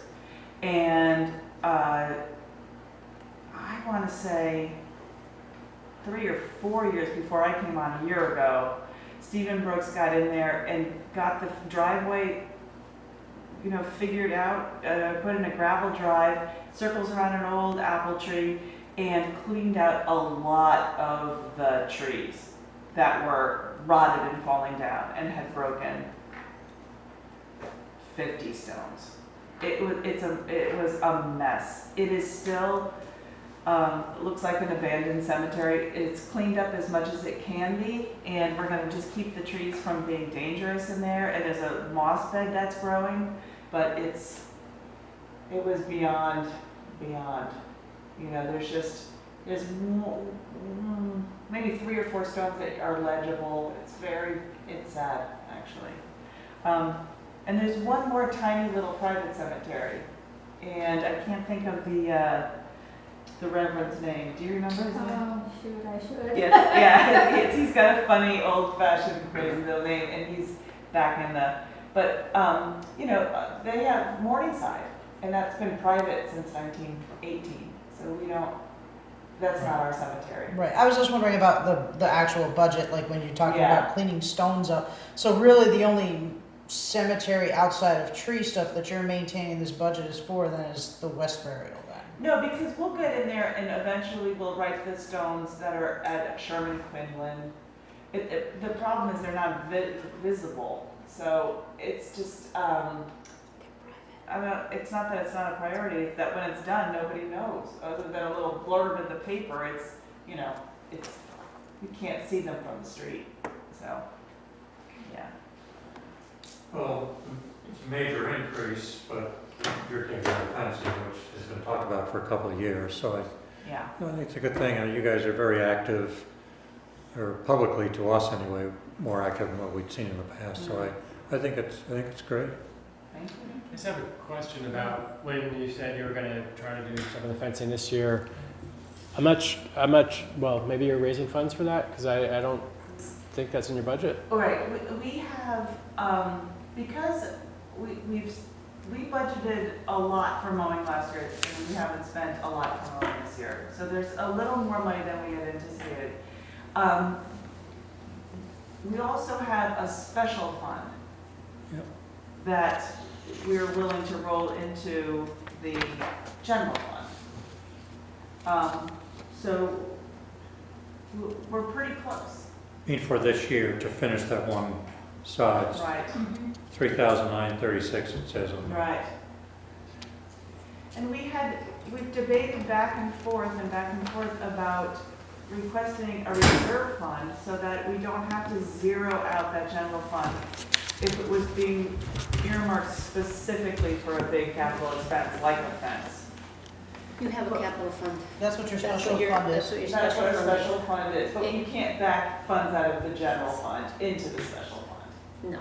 Right, so this year when. You can request at budget time, like other committees Right. do, is to request a certain amount to be put into your special fund. Oh, right, okay, Okay, that's so- it, that's an important point, right? So you haven't requested any money for next year's special fund? No. Okay. Yeah, we didn't really know that's how that worked. So. It would be wise to, it would seem like you would want to take, and if you're planning a big fence, whatever, that you might want to request a certain amount to be put into your special fund. Right. Okay, let's say 10, not Right. 14, but 10. Right.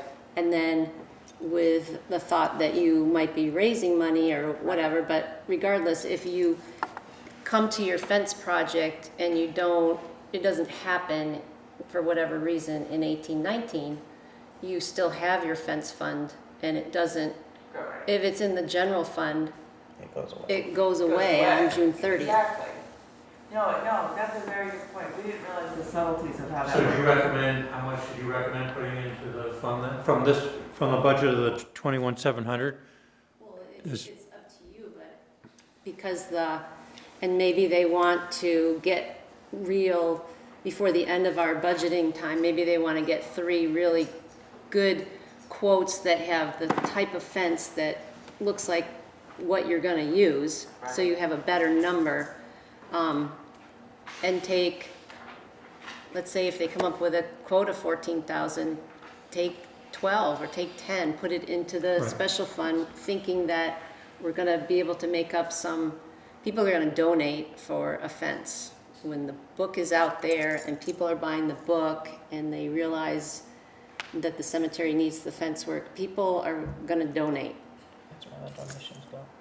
And then put that money into the special fund. And then you have it and you do your fence. Yeah. As long as that's how it works, Yeah. that sounds good. So when we look at it again, maybe you recommend 10,000, whatever. Yeah. If you get some better quotes, like Mary said, then it rolls over to the next year if you don't spend it. Right. Cool. You guys had an opportunity to read the purchasing policy? It's in my binder.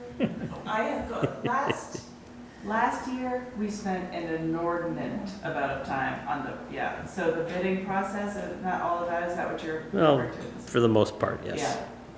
Yeah. And when the quotes are bid, I think the clerk is the keeper of a copy of that, so. Right. Yeah. Yeah, Okay. it is laid out, it's pretty clear. No, yeah, we'll do the right thing there. Between the three of us, yeah. It's good plans. I like the pictures of the fence options there. I thought that was cool. See what works and make sure the cows don't take them down as soon as you spend all that money. Right. But when when you drive around the area and you look at the fences in other cemeteries, and we have to do something, we really do. Good question. Can you actually replace a part of the fence and not replace others? I mean, in terms of where the two sides meet, or? They were, everyone I spoke to, so Middlebury Fence and Hawk Creek, no, they No didn't problem. have any problem Okay. with that. You mean do two sides, or one side and come back and do the other two sides? Well, they say they plan on not doing it all at once, so Right. just the front. So just wondering how that would work in terms of the corners. Try to budget, sections. Well, that's what they're doing. Yeah. Good report, thank you. Thank you. Appreciate all the interest and dedication. Trails, is that right? Trails, or conservation? Conservation's next, I think. Amos.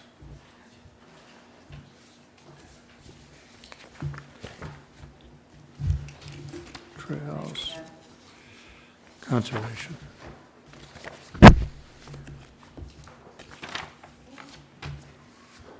Conservation, there you go.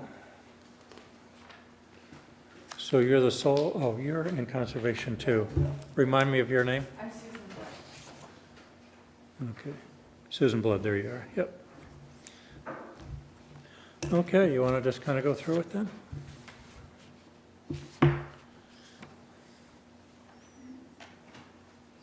Okay. For the most part, we've stayed pretty close to what we had last year. Those top items are identical.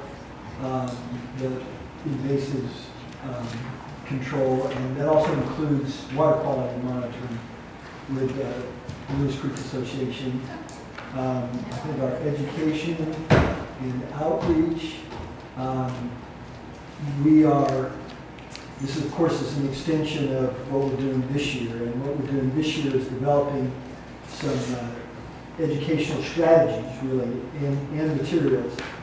But what we feel real strongly as we're gaining experience with the Planning Commission and so forth is that, one, we need to update the high public value map, the wildlife map, get those things more current. And then we need to actually reach out to Charlotte Land Trust, the Trails Committee, the Selectboard, the Planning Commission, in some training on how to use those resources and what some of the issues and what some of the specifications mean. So we felt really good. We overspent our budget in education and outreach last year with the Sigwin Bridge project, but we feel like we got both some really good experience, but also a really good response from the town and some ongoing resources. One of the things that upped our expenses on that was we decided to have it videotaped, and that proved to be a good tool for us, and I think also for the town. That raises another issue of one of the things that we're working on is more effectively using the town website and being able to present that kind of material there, and also link that with YouTube and other outreach sources. So our education and outreach is our most active committee, and we're aggressively looking at this point, what we're doing this year is we're looking at how to frame our messages, how to understand what constituencies we actually have in town. Do we present to the select board the same way that we present to the Charlotte Land Trust and what other interest groups or economic groups are there in town that we need to be able to appeal to. Basically, that's a recognition that while we have a very diverse commission, we also have a very strong common shared interest, and we're really good at preaching to the choir. But what we feel is really important, especially as we've done these things with the Planning Commission and had different development proposals and so forth, that we really need to learn how to communicate to other groups within the town. One of the things in particular about that is that we are trying to shift our appreciation of land and land use impacts from a sort of a wildlife-focused approach and perspective to a more ecological ecosystem services approach, where we're thinking about water quality, invasives control, and other sorts of values that our land offers to us, provides us for free. And so we're looking at educational strategies to present that message over time across the town. I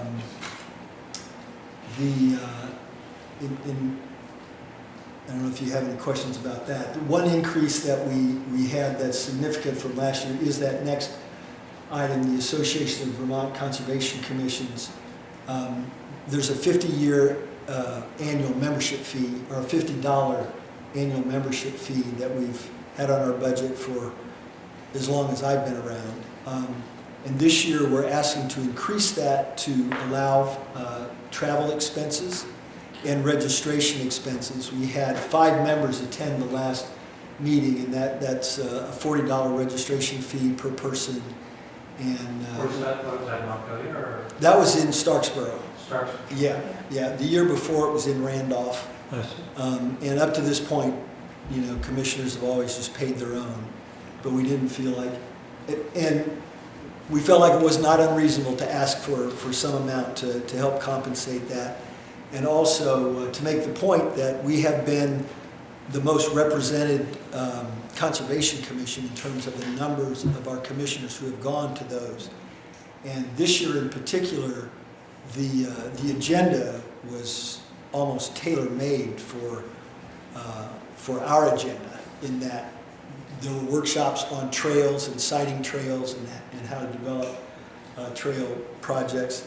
And there were also workshops on wildlife corridors and how to map and build coalitions around preserving those areas that are especially important to connect blocks of habitat, so that you can increase the effective size of, let's say, 300 acres of habitat. If you can connect those and let it act like a 300-acre block as opposed to 2 150-acre blocks. So that's an oversimplification, but that's the basic idea. And we're wildlife corridors.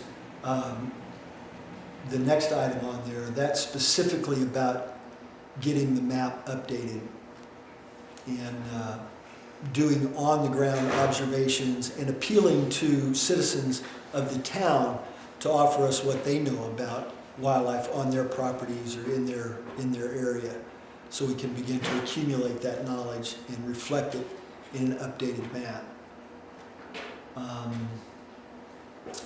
I think the website report, I forget what we had last year. But 200 is the same. Same, okay. So that we're inclined, and we have. That's the one you're in now, 200 this year, 500 the year before. Right. And so again, we're talking about 2 things. One is making more active use of the town website, and 2, getting the map and the software linkages to the map updated and verified. And in particular, we really like to use open source software and stay away.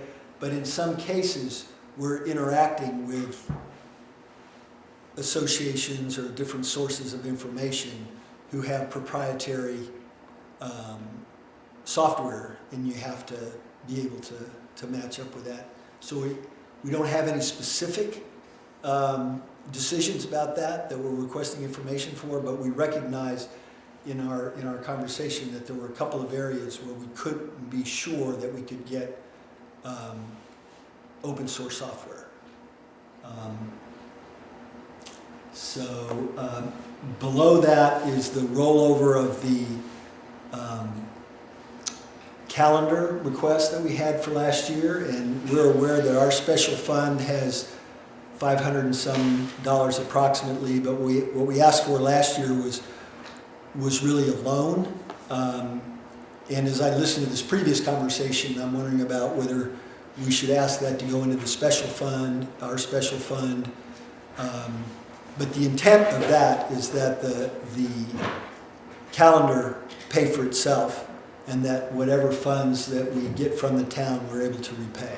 I don't see that on our, It's at the very bottom, It's at the very bottom. below the total. I'm on page 11 or 14. No, it's on there. Oh, I see it here, Yeah. but I don't see it on the budget. When it says roll over, is that a budgeted? I think it's in their fund, is that correct? It's in your. That 1,500 is not in our special fund, I Oh. believe. So what are we rolling over from? That's what- It was still in the general fund, it wouldn't roll over. But don't I see it accounted for on the, Well, I'm looking to see because if it's in their special fund, then it's a different line, it's not gonna be in the, have you found that yet? I'm working on it. It might be at the back. It's on page 13, bottom, isn't it? Sounds very Conservation Commission. Yeah. Yes, you're 100% right. So transfer to constant, So it is in their special. it's a Well, it doesn't look like they did anything in 2017, it says, because it says 0. And then in 18, they asked for 1,000, or that's what was agreed upon, was 1,000. okay. Okay. So that rollover should be 1,000, not And 1,500. they already have 577 in there, so they are at 1,500, because their balance is 577. Oh, and they want to roll over 1,000. Well, that 1,000 is budgeted for in 2018 already, it's there, so that's gonna go, that's that separate piece, we're gonna take 1,000, put it in there. And At the end of he's this, talking about, he's gonna now have 1,500 in that special fund going into fiscal year 19. Which are the two items, 577 and 1,000. Right, so he's gonna have that there as a fiscal year 18 and going into fiscal year 19, he's Got it. gonna keep that. So there's no request for money, it's just rolling over the fund. Now, does that mean that it will be put in our special fund in this fiscal year? Because we don't anticipate spending any money. Basically, one of the things. We'll roll it over as you said. Okay.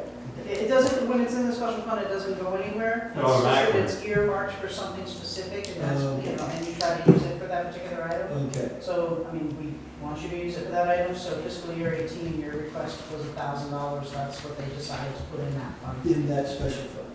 Okay, okay. So, at the so end that'll of the day. show up in their fund sometime before July 1, Yep. 2018. Typically, Oh, I we see. say roll that around November, because that's when we have the money for. I understand, it's in the general fund now, that's applied to this, and it'll roll over. Okay, okay. Thank you, because I didn't know exactly how that worked. Okay, so you've gone up a little bit. The budget for 18 was, you've gone up $300, not that much of a change. Yeah, most of that is the $200 for the, Oh, yeah, the crap, contract. yeah.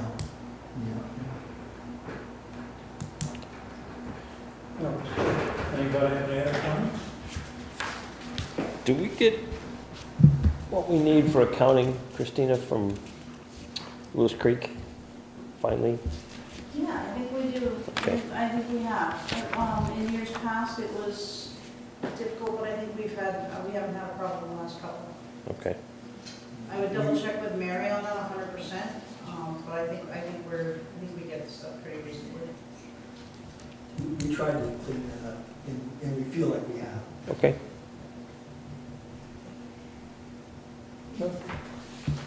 Thank you for your report. Looks good. Pretty much on target from where you've been. Thank you.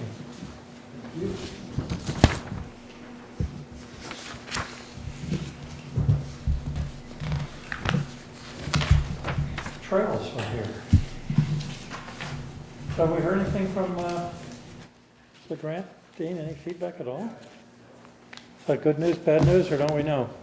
No news is not good news. There's an article in the paper today about some granting distribution, but it wasn't for the terms of, they didn't use the same terminology as your grants, but there were some grants out of Montpelier released. I saw that, and it was from VCAM too. I think it was, but it didn't, Somewhere else, yeah. it didn't say walking, whatever your terms are, because I looked carefully. Okay, so I should get your piece of paper, trails. Let me find it. What page is it on in our 12-page? It's on page. Under miscellaneous. Our budget was pretty similar this year. I think it's level funded. We are going to try very hard to get some printed maps done of the trails in town. Everybody asks us for them. Yes. A lot. A lot. We get a lot of requests. Even though all the information is online, people really want printed maps. And that involves, you know, a little bit of IT work. And so we are pursuing a couple different people for in-kind donations to draw it up, do a computerized model of it, and then the Staples cost is up there. Once we get something, it's going to be, you know, $465 to print. Laura, you get the specs on that. It's like a... It's 11 by 14, so it would be legal if we did a legal folded size. thing where you can pull it out, you know, here's Peace Mountain, here's Blue Flame, here's... We would probably put all the trails in town, not just the ones that we're managing. The Wildlife, Williams Woods, the Link Trail, 250 Trail. So that is our goal for, a big goal of ours for this coming year. Signage, you know, the longer the trail gets, the more signs. It's still sort of an area of weakness on the trail. We do have, basically, they're like speeding signs, you know, traffic signs. There's large ones that are on the Link Trail and then really small ones. So in major intersections, we've got some of the large ones, and then like on, I don't know, fence posts along the Link Trail, some of the really smaller ones. So we're out of those.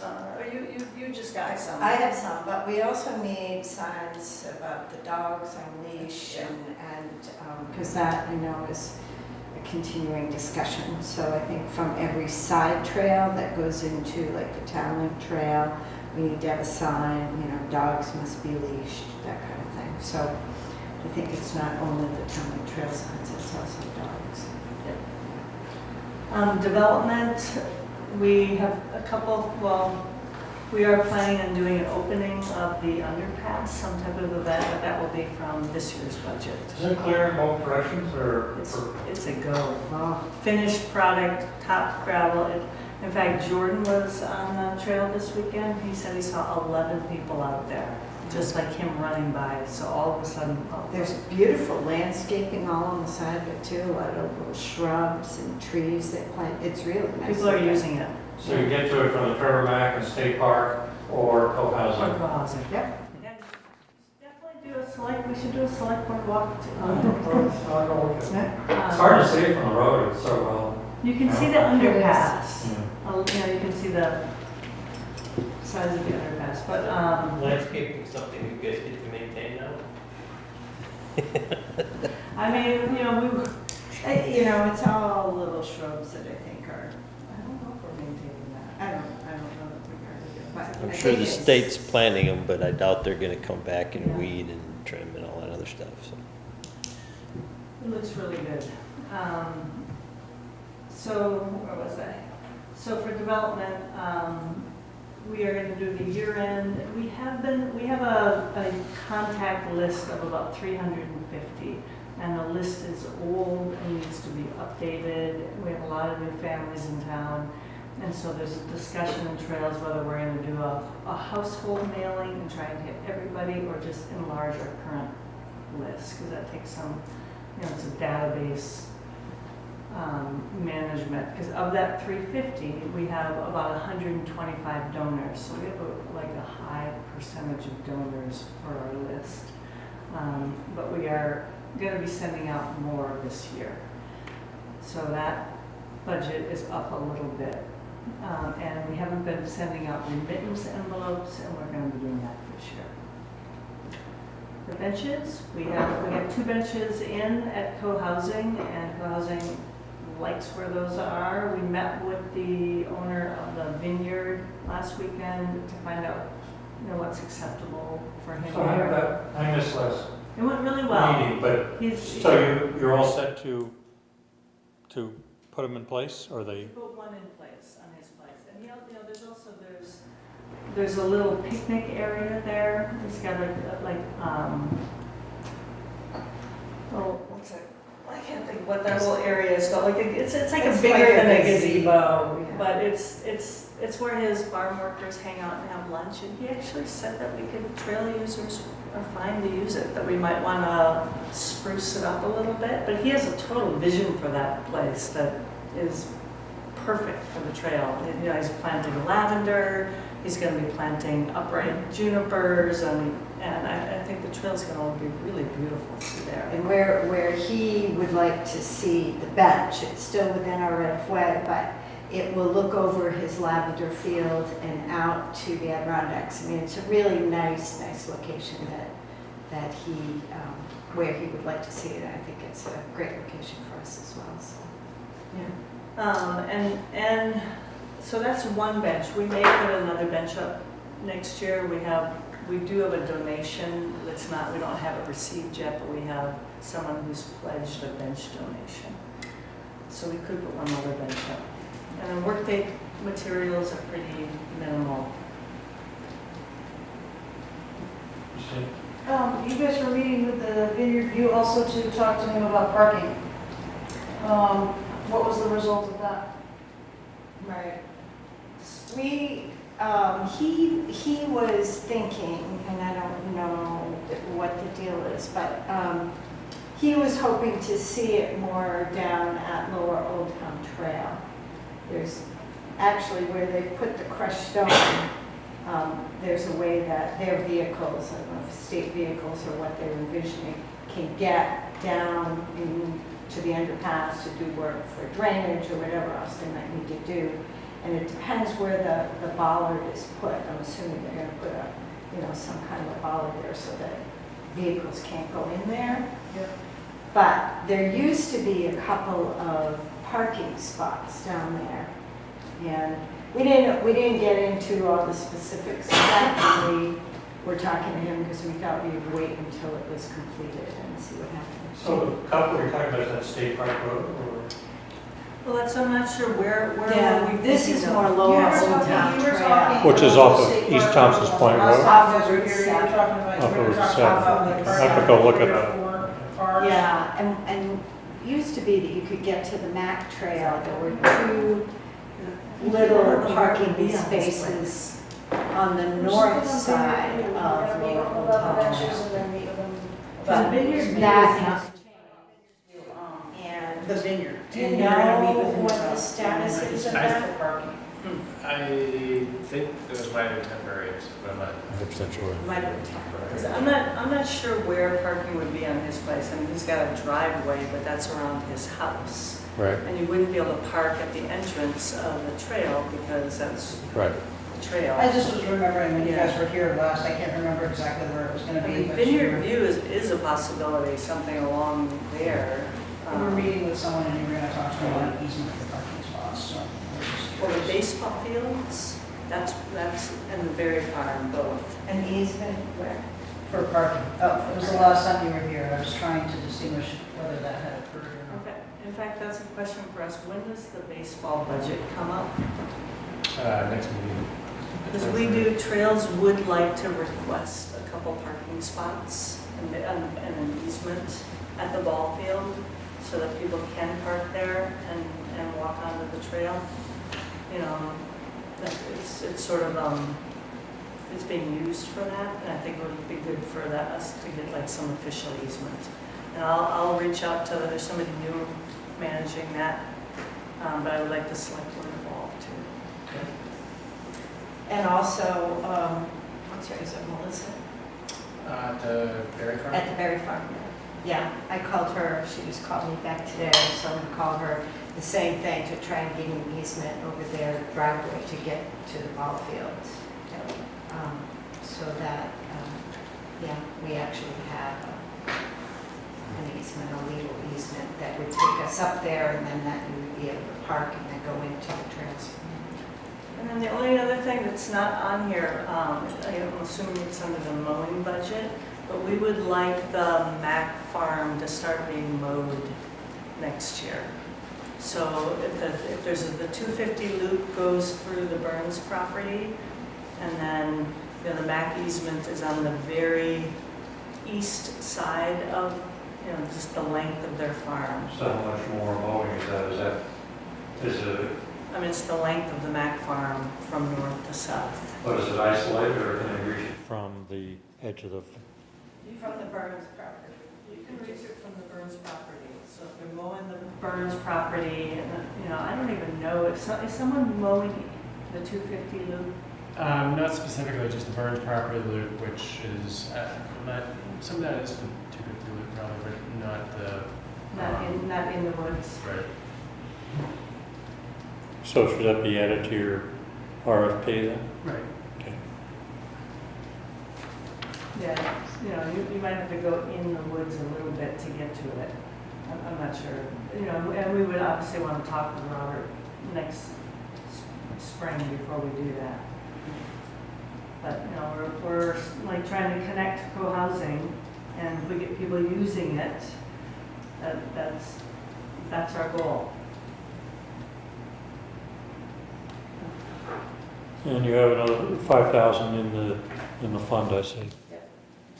So that's only for matching, have we restricted ourselves, or that was the overall intent? Really is for grant funds. Okay. That's really where we'd like to see it. If we went for another grant, that we could use that for. Okay. As long as it's, we can put it in there and it stays in there and it grows. That works for us. So the fact that you haven't heard on the grant isn't necessarily bad, is it? I mean, it goes public once they release it, just means it hasn't been But they notify you, in advance? Oh, and they notify you before they go public. We okay. should have heard, but I don't know, who knows? Maybe it's a kite race and they're like. You made a call or so, didn't you? I sent an email. No response? Does Lucy have any inside track? I'm not sure. She's a consult. She may be consulting for several of the applicants. And Yeah.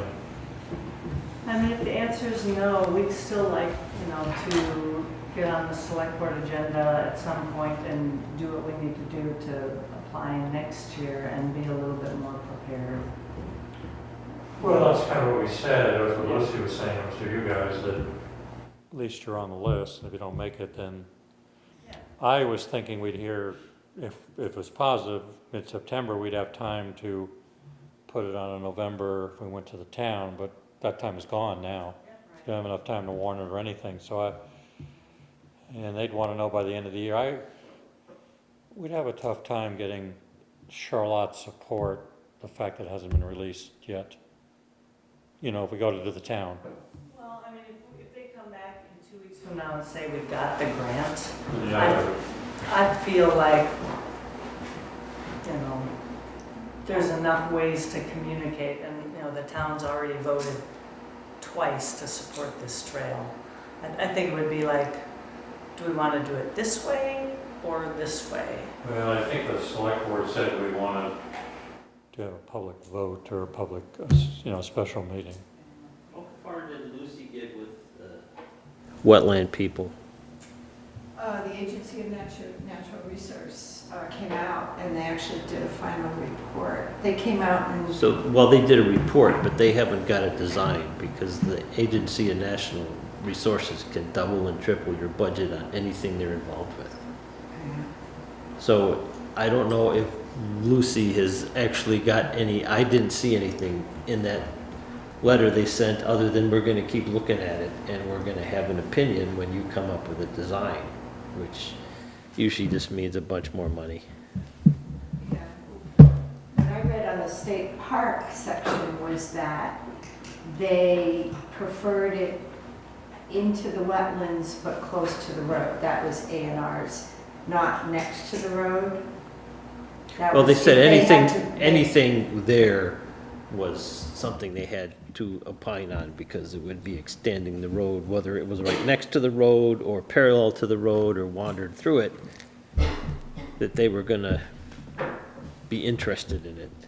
And that, I saw that, and that to me sent up red flags, thinking, you know, we have this budget, and if we get the grant and we have to approve it, and we have no idea what these guys are gonna ask for, and I was hoping that Lucy was gonna push for information on what would you accept for a design and a process that goes through the wetland, because that could be a huge number. Yeah, and from what I've seen in the past, you can't really go for the wetlands permit until you know you have money and you're actually gonna do it, so. No, you can permit anything without having the money to build it, you just have to have them approve your design. Okay, so, but you have to have the design up front. Yes, The where it goes and how much, I specific mean, design. that to me is a big wild card in this process now is what they're gonna ask for and how they're gonna ask you to do it. I mean, whether they let a guy drive through the wetland with a piece of machinery, you gotta do it with people with big floaties attached to their feet so they don't wrinkle the grass. I mean, it can be,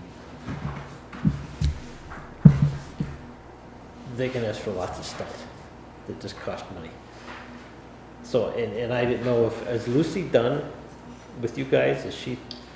is there- Pretty much, yes. So we're not gonna get any answer as to what, I'll see if she has anything else that she's expecting from the state. yeah. And it would be worth asking her what she thinks that process would be to get a design approved by the state. If it's gonna cost her $5,000 to do that, you know, we wanna put a gravel path and then post here and they'll tell you your rules as to how you can do it. Or, cause I would be reluctant to commit a bunch of, you know, we have a fixed amount from the grant, and then the rest the town's supposed to pick up, which could get really big. Right, we want, I agree, we want like to know what it's. Yeah, before we commit, we need to know at least an inkling of what we're gonna have to do to keep them happy. I think that's reasonable. Yeah. But, I mean, so right now, people are using the path and they're dumping out on the State Park Road. So I feel like the Trails Committee does need some help from the Select Board. Like, if this, you know, because when we last presented, it really felt like, you know, you guys were like this. And I understand a lot of that had to do with the price. But like, we want that area safe for people to go to Mount Philo. And so if this grant doesn't work, like, we need some help on how to make people be able to travel that safely. Oh, I thought we need a grant to make that happen, though, if Right, you're but now- off-road. But now, you know, we're gonna be on our third vote. It feels to me like you guys are asking a lot from the Trails Committee. That vote was, that we agreed to do last time you were here, was to authorize the 20% for the $650,000 grant. That's what it was. Because we didn't have it in the budget, there was enough discussion that it was felt that the town should vote on that grant for that work. Well, If, let's just do hypothetical, if we ended up only getting 526 7,000, the lower amount, and we had the money already with the 40,000 and what's in our budget, would we then need to go to the town again for another vote? Well, there's another element that we didn't ferret out, and that was work in kind. Because there were two big elements of work in kind, the oversight management, and people are saying, you know, why would Fritz be qualified? I mean, I think we have to work that out. And actually, Lucy said she's the certifier. So if his experience, and you volunteered. I talked to the state about that, what I have to do. I don't think that would be a big issue, but that doesn't concern me near as much as the A&R. Yeah, I mean, you obviously have a lot of experience. So A&R car meeting. When they, how and what you have to do to go through their wetland. Oh, okay. I think we're on the same page. Yeah. Like, I don't want it to cost too much. But I do want, I feel like I want more help from you guys about ideas. If we don't get the grant, or if we do get the grant, like, how do we make this happen? Because I think you're wanting to also finish it off there so that people get there safely. And so, you know, we just like some advocacy, really. And maybe fewer roadblocks. Well, frankly, I didn't think we had a majority on the board that was saying yes. So one of the results of that, if we didn't have a majority on the board, was to, okay, there's a lot of silent majority out there that haven't spoken, and if we need 50,000 or whatever it is, the purpose of that meeting would really show the board, and it'd be committing, and then even though the board didn't vote for it, they did agree to let the voters have their say. That was what I remember. I think that what you really voted for was to sign the letter that. Yes. Right. To apply for the grant. To apply for the grant. So it was the letter for the grant Right. that you were really That's- agreeing but- to right. at that meeting. But we didn't have a majority saying we're gonna spend the money. That's the problem we had. Right. So So, that's the next step. really. right. So we're probably not gonna get it, and I think that's fine, because it sounds like we're not ready.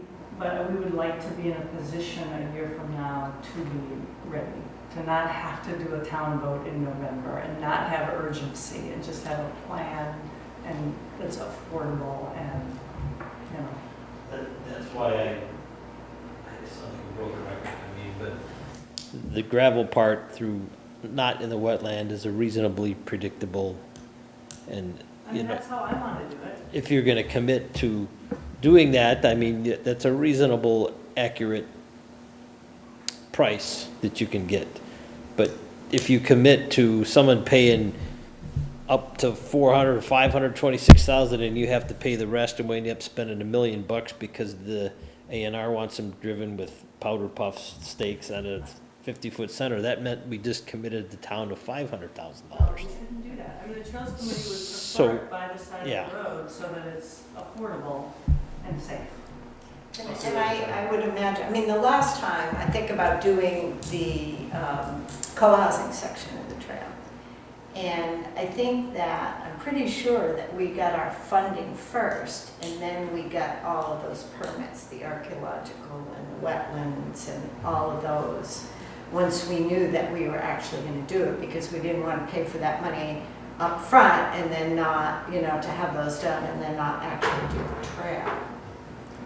So maybe we regroup in like January or something? Well, what happened a year, January last year, this past year, Matt made a motion to put that money in the budget. So if you had, let's say we don't get the grant, and we could get a budget to do it alongside State Park Road, and it comes out $75,000 to do a creditable job, and we've already got 45 in the budget, maybe we just, like we did last year, have a separate line item, 25,000, that way everybody's on board. We're not voting to support or lack of support of trails, but there'll be no question about the money being there. It's kind of, and last year may have been a good seed, that's what we had hoped. Yes? So the other two votes that you mentioned, The trails that the town took, they were voice votes. Did they have dollar amounts attached to them? So they knew, so the town that was at the town, One was Boy Scout at the town. so they knew there was like $650,000 that was a possibility? That was the $40,000. Right, so what I'm questioning is, so I think going back to what the board has been concerned about is that that 40 is one amount, but the possibility that the town could end up footing the bill for the excess is where they wanted to bring it to the voters, to say, do you want to, you know, yes, you want to spend money on trails, but do you want to spend $170,000, you know, and I think that's what the board was trying to get, as to get a good number so that you can get the okay. I mean, it's true, most grants though, isn't it, like you're granted a certain amount, and it is possible that you would go over it, but in the grant amount that we were applying for, Right. we weren't asking for more money. Right, providing that that grant Well, comes we through, got- it's that because he we was roughly okayed and. a good idea what we were gonna do for a V-Trans spec for the gravel part, but the wetlands was completely left out of that, other than Lucy's shot at what it might cost. Which wasn't a guarantee, and then you No, I being think that'd approved be wasn't a just guarantee very either. complicated project. And, Yeah, so I think of the whole project, the thing that needs to be investigated a little more is the A and R. Because if we do go along next to the road, we still have to deal with them, and, you know, the V-Trans is expensive. I mean, you can make a trail, it's not the V-Trans spec, and spend a lot less money. So maybe that is one, option that we think about. Which is, The you town know- will end up paying more. We get a grant and do a $500,000 trail, or we do it ourselves and spend not quite as wide and quite as much gravel, and it's, you know, 100,000 for the whole darn thing. That's That's what I think. So, okay. Thank you. So, that's good. Dean, maybe we'll be on the agenda like in, I don't know, January, like when the holidays are done. Yeah, Yes, and right, when, that's what it um, looks like going I mean, select board will have another budget It goes meeting all the when way everything either has side, come to together. where the trail is, so it, So and that they would just be put the- like the reserve fund kind of discussion. the great, you see all the shrubs and I'm stuff? gonna have to go work on it. Yeah, you really should, it's, Speaking of parking, I wanna approach it from State Park Road, where do I park? you can't really park on State Park Road. What's the road that goes? Huh? No? No, Oh, that's- Vineyard, you could do, what's the Vineyard? Mount Philo and walk down State Park 2018 Road. is Yeah, Cary. you could do that too. Yeah. That's the only Or place really to Vineyard park. View, you could park right on the side of Vineyard And View I don't- usually to walk down to, so. Does, Cool. um, Craig's appointment, Craig may be approved. Okay. Thank you for Thanks. hearing us. Frank is not up, because Frank's a full term, he didn't take anybody's spot. Okay, that was last year that he was reappointed, or he was appointed Jacobs. You ran actually on your own this year. Yes, I ran, Jacob's spot was up. It was a clear winner. You won over somebody. Jacob's spot was full. Seth Zimmerman, there you go. Okay, that's all right. That's all right. Okay, we can't do the minutes because we don't have a quorum that would attend to the meeting. The warrants, you're the only one that hadn't signed them a minute ago. Is there any other topics before the board? A motion adjourned? Is that seconded? Yes. All in favor? Adjourned, thanks.